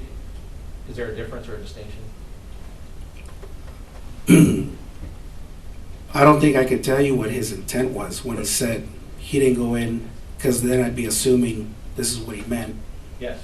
Well, and that's really where I want to get, because and this isn't on you, but I mean, you could have asked a follow-up question. What do you mean by that? Were you actually waiting for cover before you went in, or did you just not, at the same time that you're seeing the bullet come out of the window, which determined that, okay, now we know that the person is inside the school? Are all of these things kind of happening at the same time, and then your cover's arriving as well as the time that you've noted the location? I mean, you could have followed that up, but you didn't in the end. Correct. Right, okay. So, and what's important about talking about seeing a round come out of that east side glass is that, first of all, I'm going to be up and down a lot, I'm sorry. Is that, first of all, if he were in, because this is, I don't know if you saw it later, but this is where Donald Page's vehicle ended up parking, kind of right here kind of even with the south door. Did you know that, the other police officer? No, sir. Okay. Well, we'll see stuff that'll show that Page is kind of in this area. But what I want to point out is that anybody standing in this area can't see rounds coming out of this window because their view is blocked by the building, right? You're saying that they're standing on the south side of the building? Yeah, like right here. Because if I'm standing here, even with this door, and rounds start coming out of these windows here, I will not be able to see the rounds coming out of the window because of the glass. I can maybe hear it, but you can't see it because there's a building there. You see what I mean? I'd have to get a better angle, or a better view of another angle, because I can't give you an accurate answer from Sure, that no, angle. I get it. So let me do it like this. If I am, and we're talking about a building, so we're talking about big. So if I am a person in a building, and I'm standing on this side of the building, right? This is the side of the south side, let's say. Mhm. South side. And these windows are here, rounds are coming out there. If I'm standing here on the south side, blocked by the building, I'm not going to be able to have that line of sight across the windows to see rounds coming out of that. You would agree with Correct. that? Okay. And that's kind of, because we've been out there, we kind of looked at all this, and that's how that school is. And I know you've been out there too. But, and my only point to make with that is to say, when he told you, he said, look, I'm seeing rounds come, I see something flying out of the glass on the east side. He's still up here, because up here, you do have line of sight to what's coming out of that building. That's correct. Right. And he tells you he goes down because Page has come up, and he goes down to Page. They meet here, and they go in the south door, along with, I think, two other people, the chief and somebody else, is what he said. Right? Coronado. Correct. Right. So Coronado, they do that, and you've seen that hallway. You saw the hallway at the time that they're moving through the hallway, that they're going down the hallway, both south and in from the north. Like video, or you haven't? I don't know. I haven't seen that video. Okay. Have you heard, or did you interview anybody? Did you interview like Donald Page or anybody else who were the first people to go in the building when they knew the gunshots were in the building? I don't remember interviewing Donald Page. I remember I Anybody? interviewed Eduardo Canales, Uvalde Police Department. Okay, so Canales. What about anybody that, like, what about the two that were shot in the exchange of gunfire with the gunman, with the shooter? I don't remember if I did. Was that Canales in the leg? So one got it in the leg and one got it in the head. It kind of grazed him. Did you know that? Yes. Okay. And that occurred, and Adrian told you that as part of the interview, that they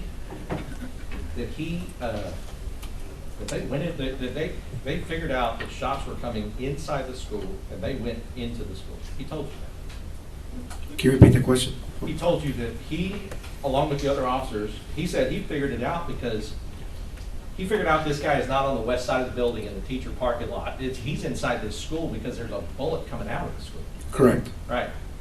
So he starts going to Page. Page comes in, and he goes in with Page, and they go into that school building to the south side. Correct. That's action. You would agree with that? Correct. Because, and you could probably attest to this, because that would be terrifying to be in a hallway with a gunman with a rifle. That is a scary situation for anyone to be. Correct. Who's intent on killing you. Yes. Right. So, regardless of how that feels, he took action and he went down that hallway. But one of the ways you asked the question, you said, did anyone say, we need to go down that hallway, this hallway, and we need to find the shooter? And he said no. Now, and it goes back to, like, if we parse out the question. They could be going down the hallway to find the shooter, but no one said that that's what they were doing. Do you see what I mean by that? Yes. Right. So, because your question was specific. Did anyone say we need to go down the hallway and find the shooter? The answer is no. But that could be because no one said that. They were just doing it. Do you see what I mean? Possibility. Yes. Because why else are they in the hallway advancing towards the room where they think the shooter is? right? Yes. And I say that, and it's not because, like I said, at the time, you weren't investigating him, and you weren't necessarily asking some of those follow-up questions, and did not know we would be sitting here years later talking about it in court. But I guess the idea that he's in that hallway and the shooter doesn't completely emerge from the classroom, but the gun comes out of the classroom and shoots two of the officers that are in that hallway, right? I don't think that's accurate, that the gun came out of the classroom? Are you saying that the suspect actually He didn't come out, the gun came out. pushed the muzzle out of the classroom and fired rounds? Maybe I'm wrong with that. That's an assumption. I don't have enough information to give you a correct yes or no. That if I answered that question, I'd be giving you an assumption Okay. that happened. I My mean- understanding was that You when I shot spoke to Mr. Gonzales, the suspect was shooting through the walls. through the walls. Yes, from inside the classroom. But what Adrian said, well, he did shoot through the walls at some point, because Adrian said that like he could see like plaster whizzing out my page, right? He says that to you in the interview. Yes, correct. Piece of sheetrock Sheetrock. flew out towards. And that would be consistent with him shooting, the gunman shooting through the wall, right? Correct. But Adrian also told you that the officers coming from the north, that they were trying to peek into the classroom. And he said he was trying to peek in, and I don't know what happened, but then shots started coming in their direction, right? That's correct. Okay. And those things are loud, and shot about, I think he said 7 to 9 times. Correct. Right. Mhm. So, at the time that we're talking about that hallway, that it seems to me that there are 5 or 6 people in the hallway, officers in the hallway. About 6 or 7. Okay, 6 or 7. So now Adrian is not the only officer that's on the scene. There are other officers. They are advancing towards a gunman. The gunman is using his gun to back them off, to try to keep them back. He's laying down fire at them. Right? Yes, that's correct. Now, the gunman, the shooter, this monster, being aware that there are now officers in the hallway. I'm going to walk through that.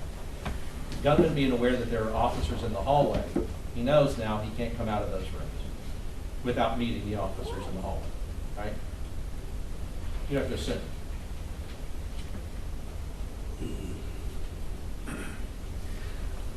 I can't answer that question because I never spoke to the suspect. I don't know what his train of thought was or what his I'm mental not saying that status necessarily- was. Yeah, I'm not saying necessarily him. I don't think you or anybody should even try to get into a mind that's sick and diseased. Mhm. But what I'm saying is that anybody, just a human being who sees others, police officers now in the hallway, would know there ain't any other way out except out through those windows, or I got to come through the door, or they're going to come through it. I mean, that's a reasonable expectation. The officers are going to come in. Yes, I agree Right. with that. And you know from your investigation, you know that when they finally did breach, that the shooter was posted up in that closet directly across from the door of 111. Correct. And he was intent. I mean, the reason he was there, he was hiding himself, and he was there with his gun, obviously trained on the door. You know that. Correct. Right. Waiting to be a cop killer, wanting to be a cop killer. Right? Correct. Okay. So now, Adrian's mere presence alone with these other officers have shown the suspect that there are officers in the hallway and that he is now contained. These 2 rooms are the only rooms he can go to. Correct. Okay. Then, so that's, at some point, that's containment. As well as, you would agree that no shooter, nobody in that position would know when the breach is going to happen outside. There's no way for them to know inside when the breach is going to happen. Correct. Right. So there is a possibility that he crawled in there and stayed in there waiting for the officers for as long as it took to breach because he wanted to be ready to be a cop killer. There's possibility. It's a possibility, yes. Right. And if that is a possibility, he didn't go to the other room and shoot any more of those children in 112. If he's posted up waiting and wanting to kill these police officer coming in, because he doesn't know when. Mhm. And he doesn't want to be caught out, not getting his chance to be a cop killer as well. That's a possibility. It's a possibility. Right. And so, there's a lot of things that people have said, but the action, at least getting down the hallway and at least taking the shooter's fire and letting them know that they were there, could have been beneficial to help some of the kids that were in 112. Could have been, Yes. by distracting him, because now he's distracted by, now I want to go and get these guys instead of going over to 112 again and looking to see if there's anybody that's playing dead, which we know that they were. It's Right? possible, yes. Okay, so and regardless of who you are, somebody's fired a rifle in a hallway where you're at. It's a scary situation for whoever you are. Correct. Police officer, regular person. It's hard. It's scary, right? Correct. Okay. At the time, he told you that at some point, because their radios don't break inside the school. Now, that is a situation that a police officer does not create. They do not create having crappy radios that don't work inside of a building that they're supposed to be in there protecting people, right? He didn't create that. Correct. Right. And radioing for backup, you would agree is necessary. He said, I tried to alert every agency that I could find, and we know that almost every agency there responded. Correct. Right. So he has to leave the school in order to make the radio work, though. He has to back out of the hallway and make the radio work. Yes. Okay. And that's not normal. Like you would want your police officers to have their radio working wherever they are inside of the school. We want to, yes. Right. Because that's your lifeline. That's how you communicate to each other what a threat is. It's how you communicate for backups and reinforcement and things like that, right? Yes. Okay. I mean, in a situation like that, an officer who doesn't have access to a radio is at a disadvantage. Yes.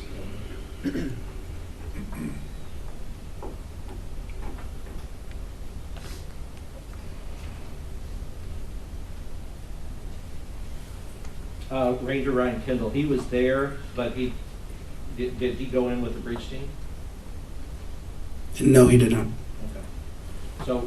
So the time that he was there, but not rushing to the door and trying to breach into that door.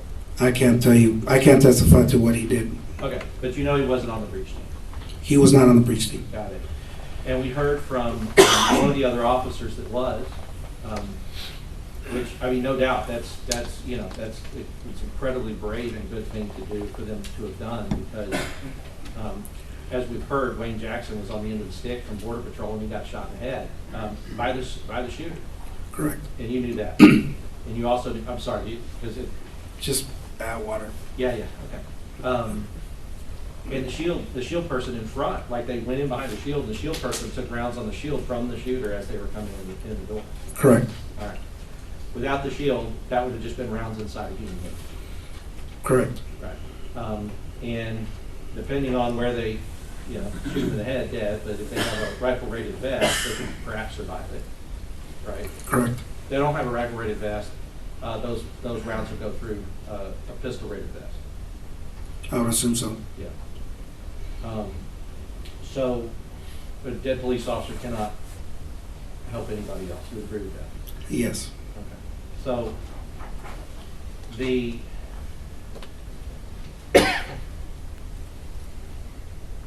so there were, because we talked to the guy who actually went in, he thought his daughter might have been in the classroom.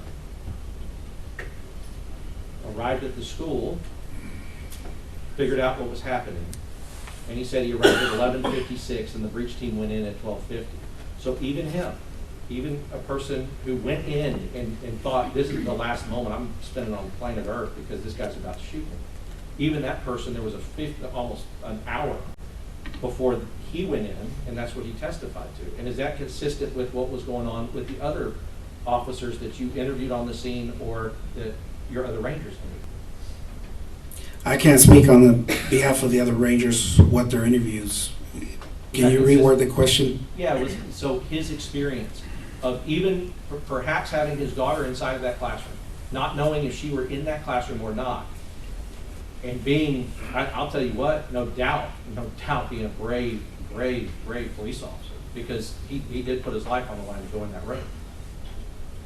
But even he was waiting 50 minutes or so from the time he arrived to the time that they breached. Is that consistent with the other people that you interviewed? That there was that wait time? I can't answer that question because I don't have the exact times of when officers arrived and when they didn't. Okay. But you would also agree that a wait time of that long, it was waiting for what you understand is they were trying to get a breach team together that had the proper equipment that could breach in there without getting themselves killed. That was my understanding, yes.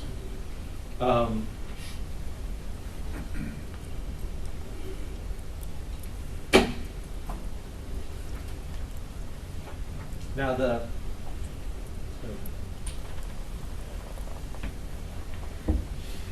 so now, looking at defense 10, I don't know, remind me, you said you did not know that the 3 officers were there, but you do know now? Is that a fact? Yes. Okay. So 3 officers here. Shooter goes into the west entrance here, and then they drive all the way around the building to this. I'll show you over here. They drive all the way. Shooter goes in the building, and they drive all the way around here and come up through here. Did you know that they had done that? Can you repeat that? Oh. Yeah. So they're here. They're basically at the. Let me make sure I got to orient myself. Okay. Funeral home. This intersection right here. At this intersection, they're in a, like their cars are in a formation, I guess, and they're ducking because they think people are shooting at them, or somebody is. So the shooter goes in this door, this entrance, and they drive around here, and then they run up through here and go into the south door. Did you know that as part of? No. Okay. It'd be weird, right, to see somebody with a gun go into school and then drive around the school and then come up through there, right? I don't know what their intention was in doing so. Well, you have to make an assumption that that's what happened. I mean, sure, but you would expect it's like, you'd be driving right up to that door and then rushing through the door after the shooter. That's what your alert training says. Correct. Right. It would say you get from here to here and you run in there and you do whatever you can do with the shooter. With whatever you have. All right. And that's because you've seen it with your eyes and you've seen what's happening and you have to follow up on it. Now, in this particular situation, there was a wreck that happened first, right? yes. Now, in your interviews with your officers, did you interview Uvalde specific officers or teachers or anybody there that talked about the bailouts that happened basically all the time in Uvalde at that time? Yes, I did. And did they talk to you about that it was with such frequency? It was happening so often that people were getting desensitized to it. Like, it's another bailout. It's another person. Oh, we got to shut down the school or do lockdown. Did you get that idea or that sense from the people that you interviewed? I don't specifically remember if it happened, how often it happened, but there was an interview that I conducted where they mentioned that it was an area where there was a lot of bailouts related to human smuggling, and then once in a while the school would go on lockdown because of it. Right, and so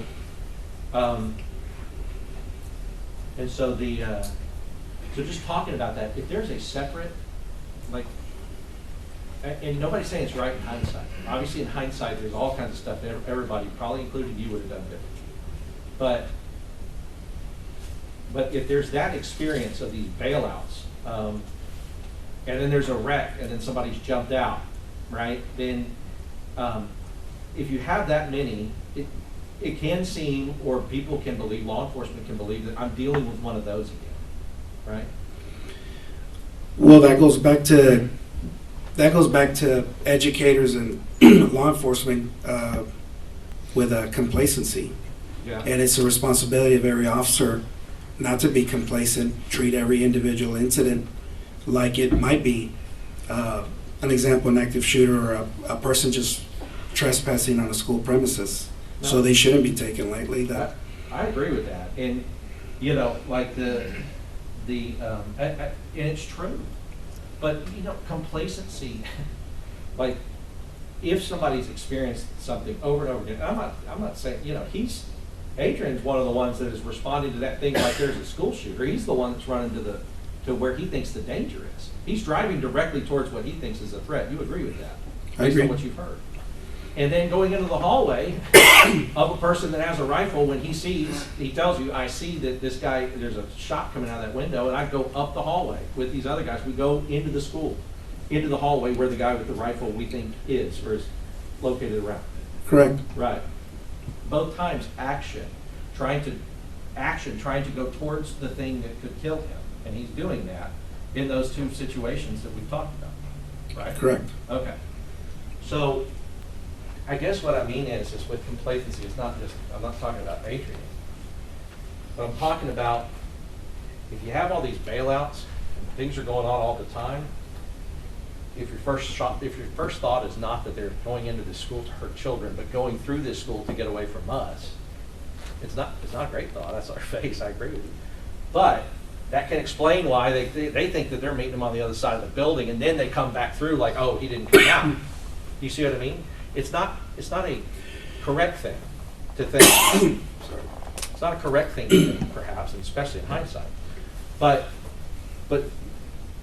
there is no other reason than that an officer would go around this way, except they think that the guy's going to be around that way. As an officer, you would agree with that? If you were going to drive around here, it's only because the guy you saw you think is going to be around here and not inside the school shooting kids. It's a possibility, yes. Right. Yeah, right, because we're not defending it, right? Like we're not defending that action or anything else, but also they're not sitting in that chair either, right? Even if, people make mistakes. Nobody charged them with any crime. And nobody charged you, and nobody charged any of the other officers that were out there. That were clearly out there for a long time while shooting was going on inside a classroom. I'm not saying to you said you didn't hear any shots. But you agree that there were shots, even later on into the incident, there were shots in that classroom. Yes, I agree with you. Right, and officers were there and present and didn't go inside. Correct. All right. So you treated all of them, including Adrian, as witnesses? Yes. Not suspect? Yes. Right. It was only years later it came around and they picked one and put him in his chair. That's going to be up to the totality of circumstances. Yeah, Yeah. I agree. It's not up to you. I'll pass it on. Thank you, Rob.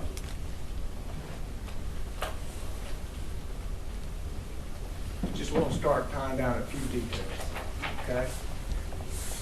There's considerable discussion about whether or not,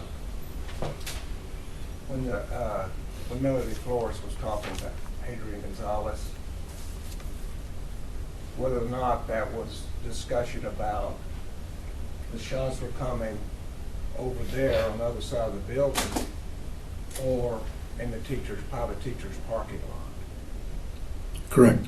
How many times did Adrian Gonzales say that Melody Flores told him about the teacher's parking lot? About 3 times.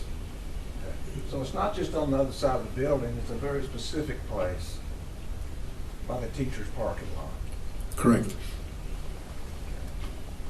And now, as to active shooter, we talked about line of sight and we talked about sound.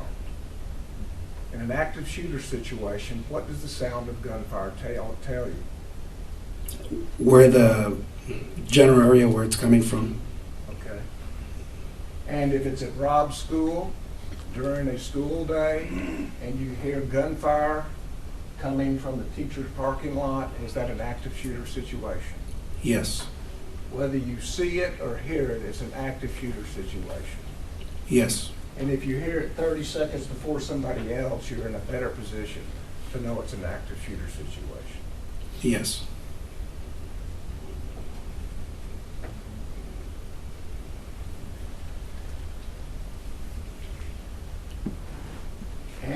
if you hear it's an active shooter situation and you're a police officer, what are you supposed to do? You're supposed to, the proper thing to do is isolate the suspect and then distract and then try and neutralize. So you move to the sound of gunfire as... You move to the sound of gunfire, Yes. try to distract him, try to isolate him, or try to neutralize him, take him out. Yes. And of course, a dead police officer would be no help to the kids in 111. Of course. A dead police officer would be no help to the kids in 112. Yes. Would a police officer hearing shots all the way down the west side of the building and into the hallway and into 111 and 112, a police officer hearing all that and not moving, is that any help to those children in 111 and 112? No, it's not. Is it any more help than a dead police officer? No, it's not. But at least you tried. Who tried? I'll just object because that's, it's a big question, but honestly, I don't know. I'll sustain the objection. Now let me also ask you about a dead police officer. Can a police officer use this building as cover if he has specific information that the shooter is in the parking lot? Yes, he can. And by cover, it means that he can have cover so that the gunman can't see him. Correct. And he can choose the time to make a quick peek to see the gunman. The officer can use the cover as concealment also. Yes, to And not be concealment. seen. So he can definitely have an advantage by peeking when he wants to, and he certainly has not put himself in any harm's way. Correct. And finally, I believe the testimony that you've given us was dispatcher said, man with a gun. Correct. No shooting at that time. Correct. Difference between a man with a gun and a man shooting. Correct. A man that is shooting is more dangerous than simply a man with a gun, Correct. right? Yes. So when Adrian Gonzales drove toward the person in pink, Not pink, it was orange or red.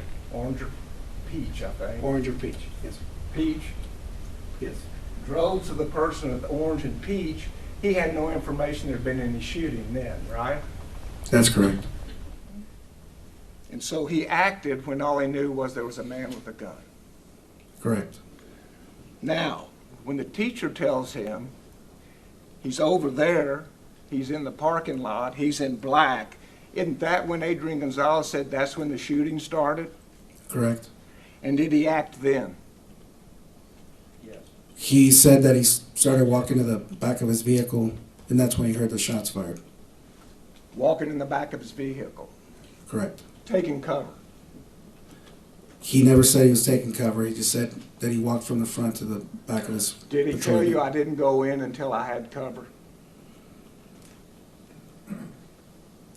During the interview, he makes a comment that he goes into the south building. I don't remember exactly what his words were. I We hate can to listen to misquote the him. tape, Yes. But when he sees Pargas's vehicle, he wants Pargas's vehicle to come over because he's got a bigger unit, correct? That's what I understood in the interview. For cover. Yes. So when Pargas gets here, he's still looking for cover from Pargas's unit. Yes, that's correct.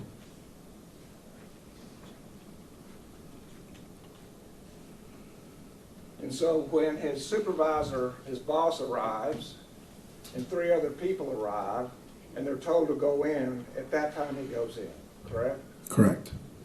And at that time he knows, and has known for some time, that there are already shots in the classroom, correct? He saw glass breaking out of the Objectively. east side. Mr. Gonzalez says that I got an objection to leading.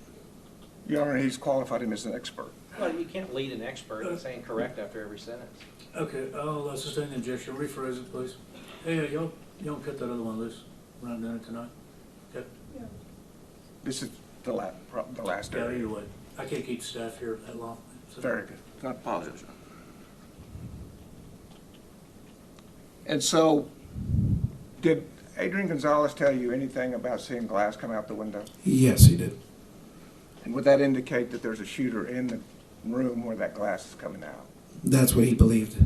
Yes, sir. Not the hallway? Can you reword that question? The room would not be the same as the hallway. Correct.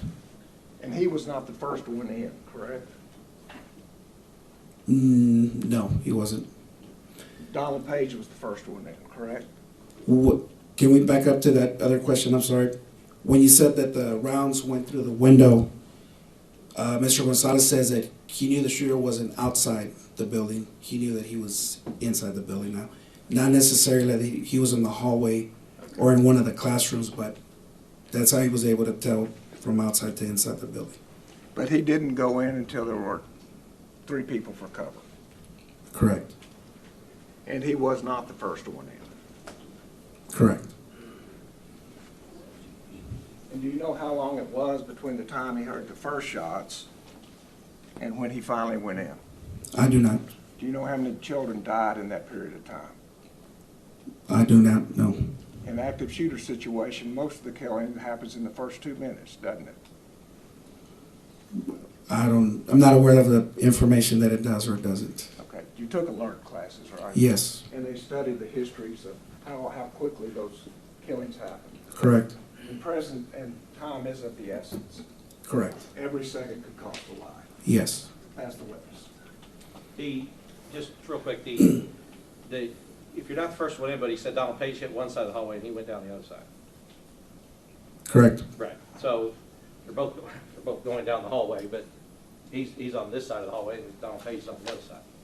Yes. Okay. The prosecutor is trying to mash it all into something that fits the reason this guy's sitting here. Comments. That's what I'm trying to do, Your Honor. Well, that's what he's trying to do. I'm going I'll to object. send an objection. Yes, Your Mr. Honor. President. Yes, Your Honor. But ultimately, a person who is going towards somebody who they believe is armed, that is a dangerous, potentially dangerous situation. You would agree with that? Yes. Right. I mean, but the prosecutor said, well, he didn't hear that there were shots fired, so therefore it's not dangerous. You wouldn't agree with that statement. I didn't say that it wasn't dangerous, Your Honor. Once again, ladies and gentlemen, questions are not evidence. If your recollection is different, rely on your own. Proceed. Yeah, it's dangerous. That's what he's doing. He's going towards danger, potential danger, right? Yes. Right.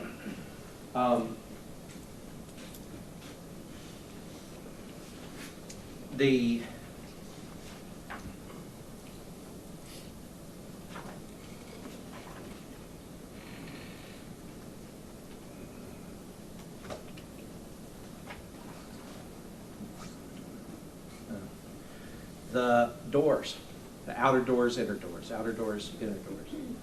Those doors are locked, and the shooter has a harder time getting inside. You would agree with that? Which doors are you talking about? The Outer. inside doors or the outside doors? Both. Start with the outside.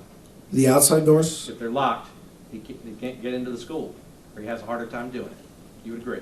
He has a harder time getting inside the school. Right. He'd have to maybe back up and shoot it a bunch of times, I don't know. But it would be more difficult for him to do that. Yes. Okay. Inside doors, that's why we tell them to lock the doors, is because inside doors, if they're locked, shooter has a harder time getting in. Yes. All right. And gives officers more time to delay and distract and all of those things that we talked about. Yes, of course. All right. Now, the prosecution's own evidence shows the video. The second, when he's able to call out that the person is on the west side of the teacher parking lot, the shooter has 1 second before that already entered the building. So you can cut a pie in the field all you want. The second he got it and snuck a peek, he would have been looking at an empty side of the building because the shooter was inside of it. Did you know that from your investigation? No, sir. All right. But he did tell you the second, once he saw a bullet come out of the building and realized he was in the building, he started moving towards the building from his car to where Donald Page was. Yes. All right. That's it, Judge. Pass it. And the time on the dispatch will say how long that distinction is. Is that correct? Between radio, yes, between the time Mr. Gonzalez radioed anything, it'll show that time. So if Adrian Gonzales knows he's in the building and then dispatches, and then we then know when he heads toward the building, that will tell us how long has passed that Adrian Gonzales did nothing when he knew the shooter was in the building. Correct? Correct.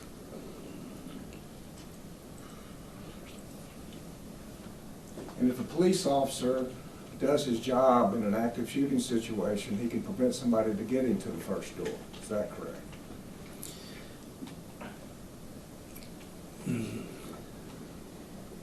In a perfect example, yes. If everything fell into place, exactly, yes. And what does solo entry mean in an active shooter situation? Means one officer making entry into a potential threat, where the potential threat is. So, and there's an officer expected to go in solo entry when there's an active shooter? In alert training, yes. Absolutely. But if they haven't had alert training, then maybe not.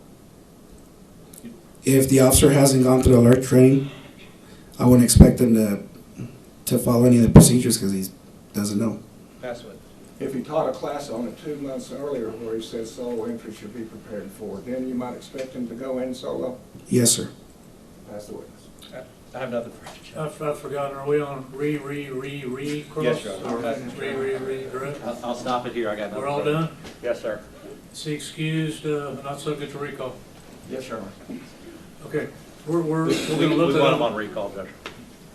We want him subject to recall. All right, so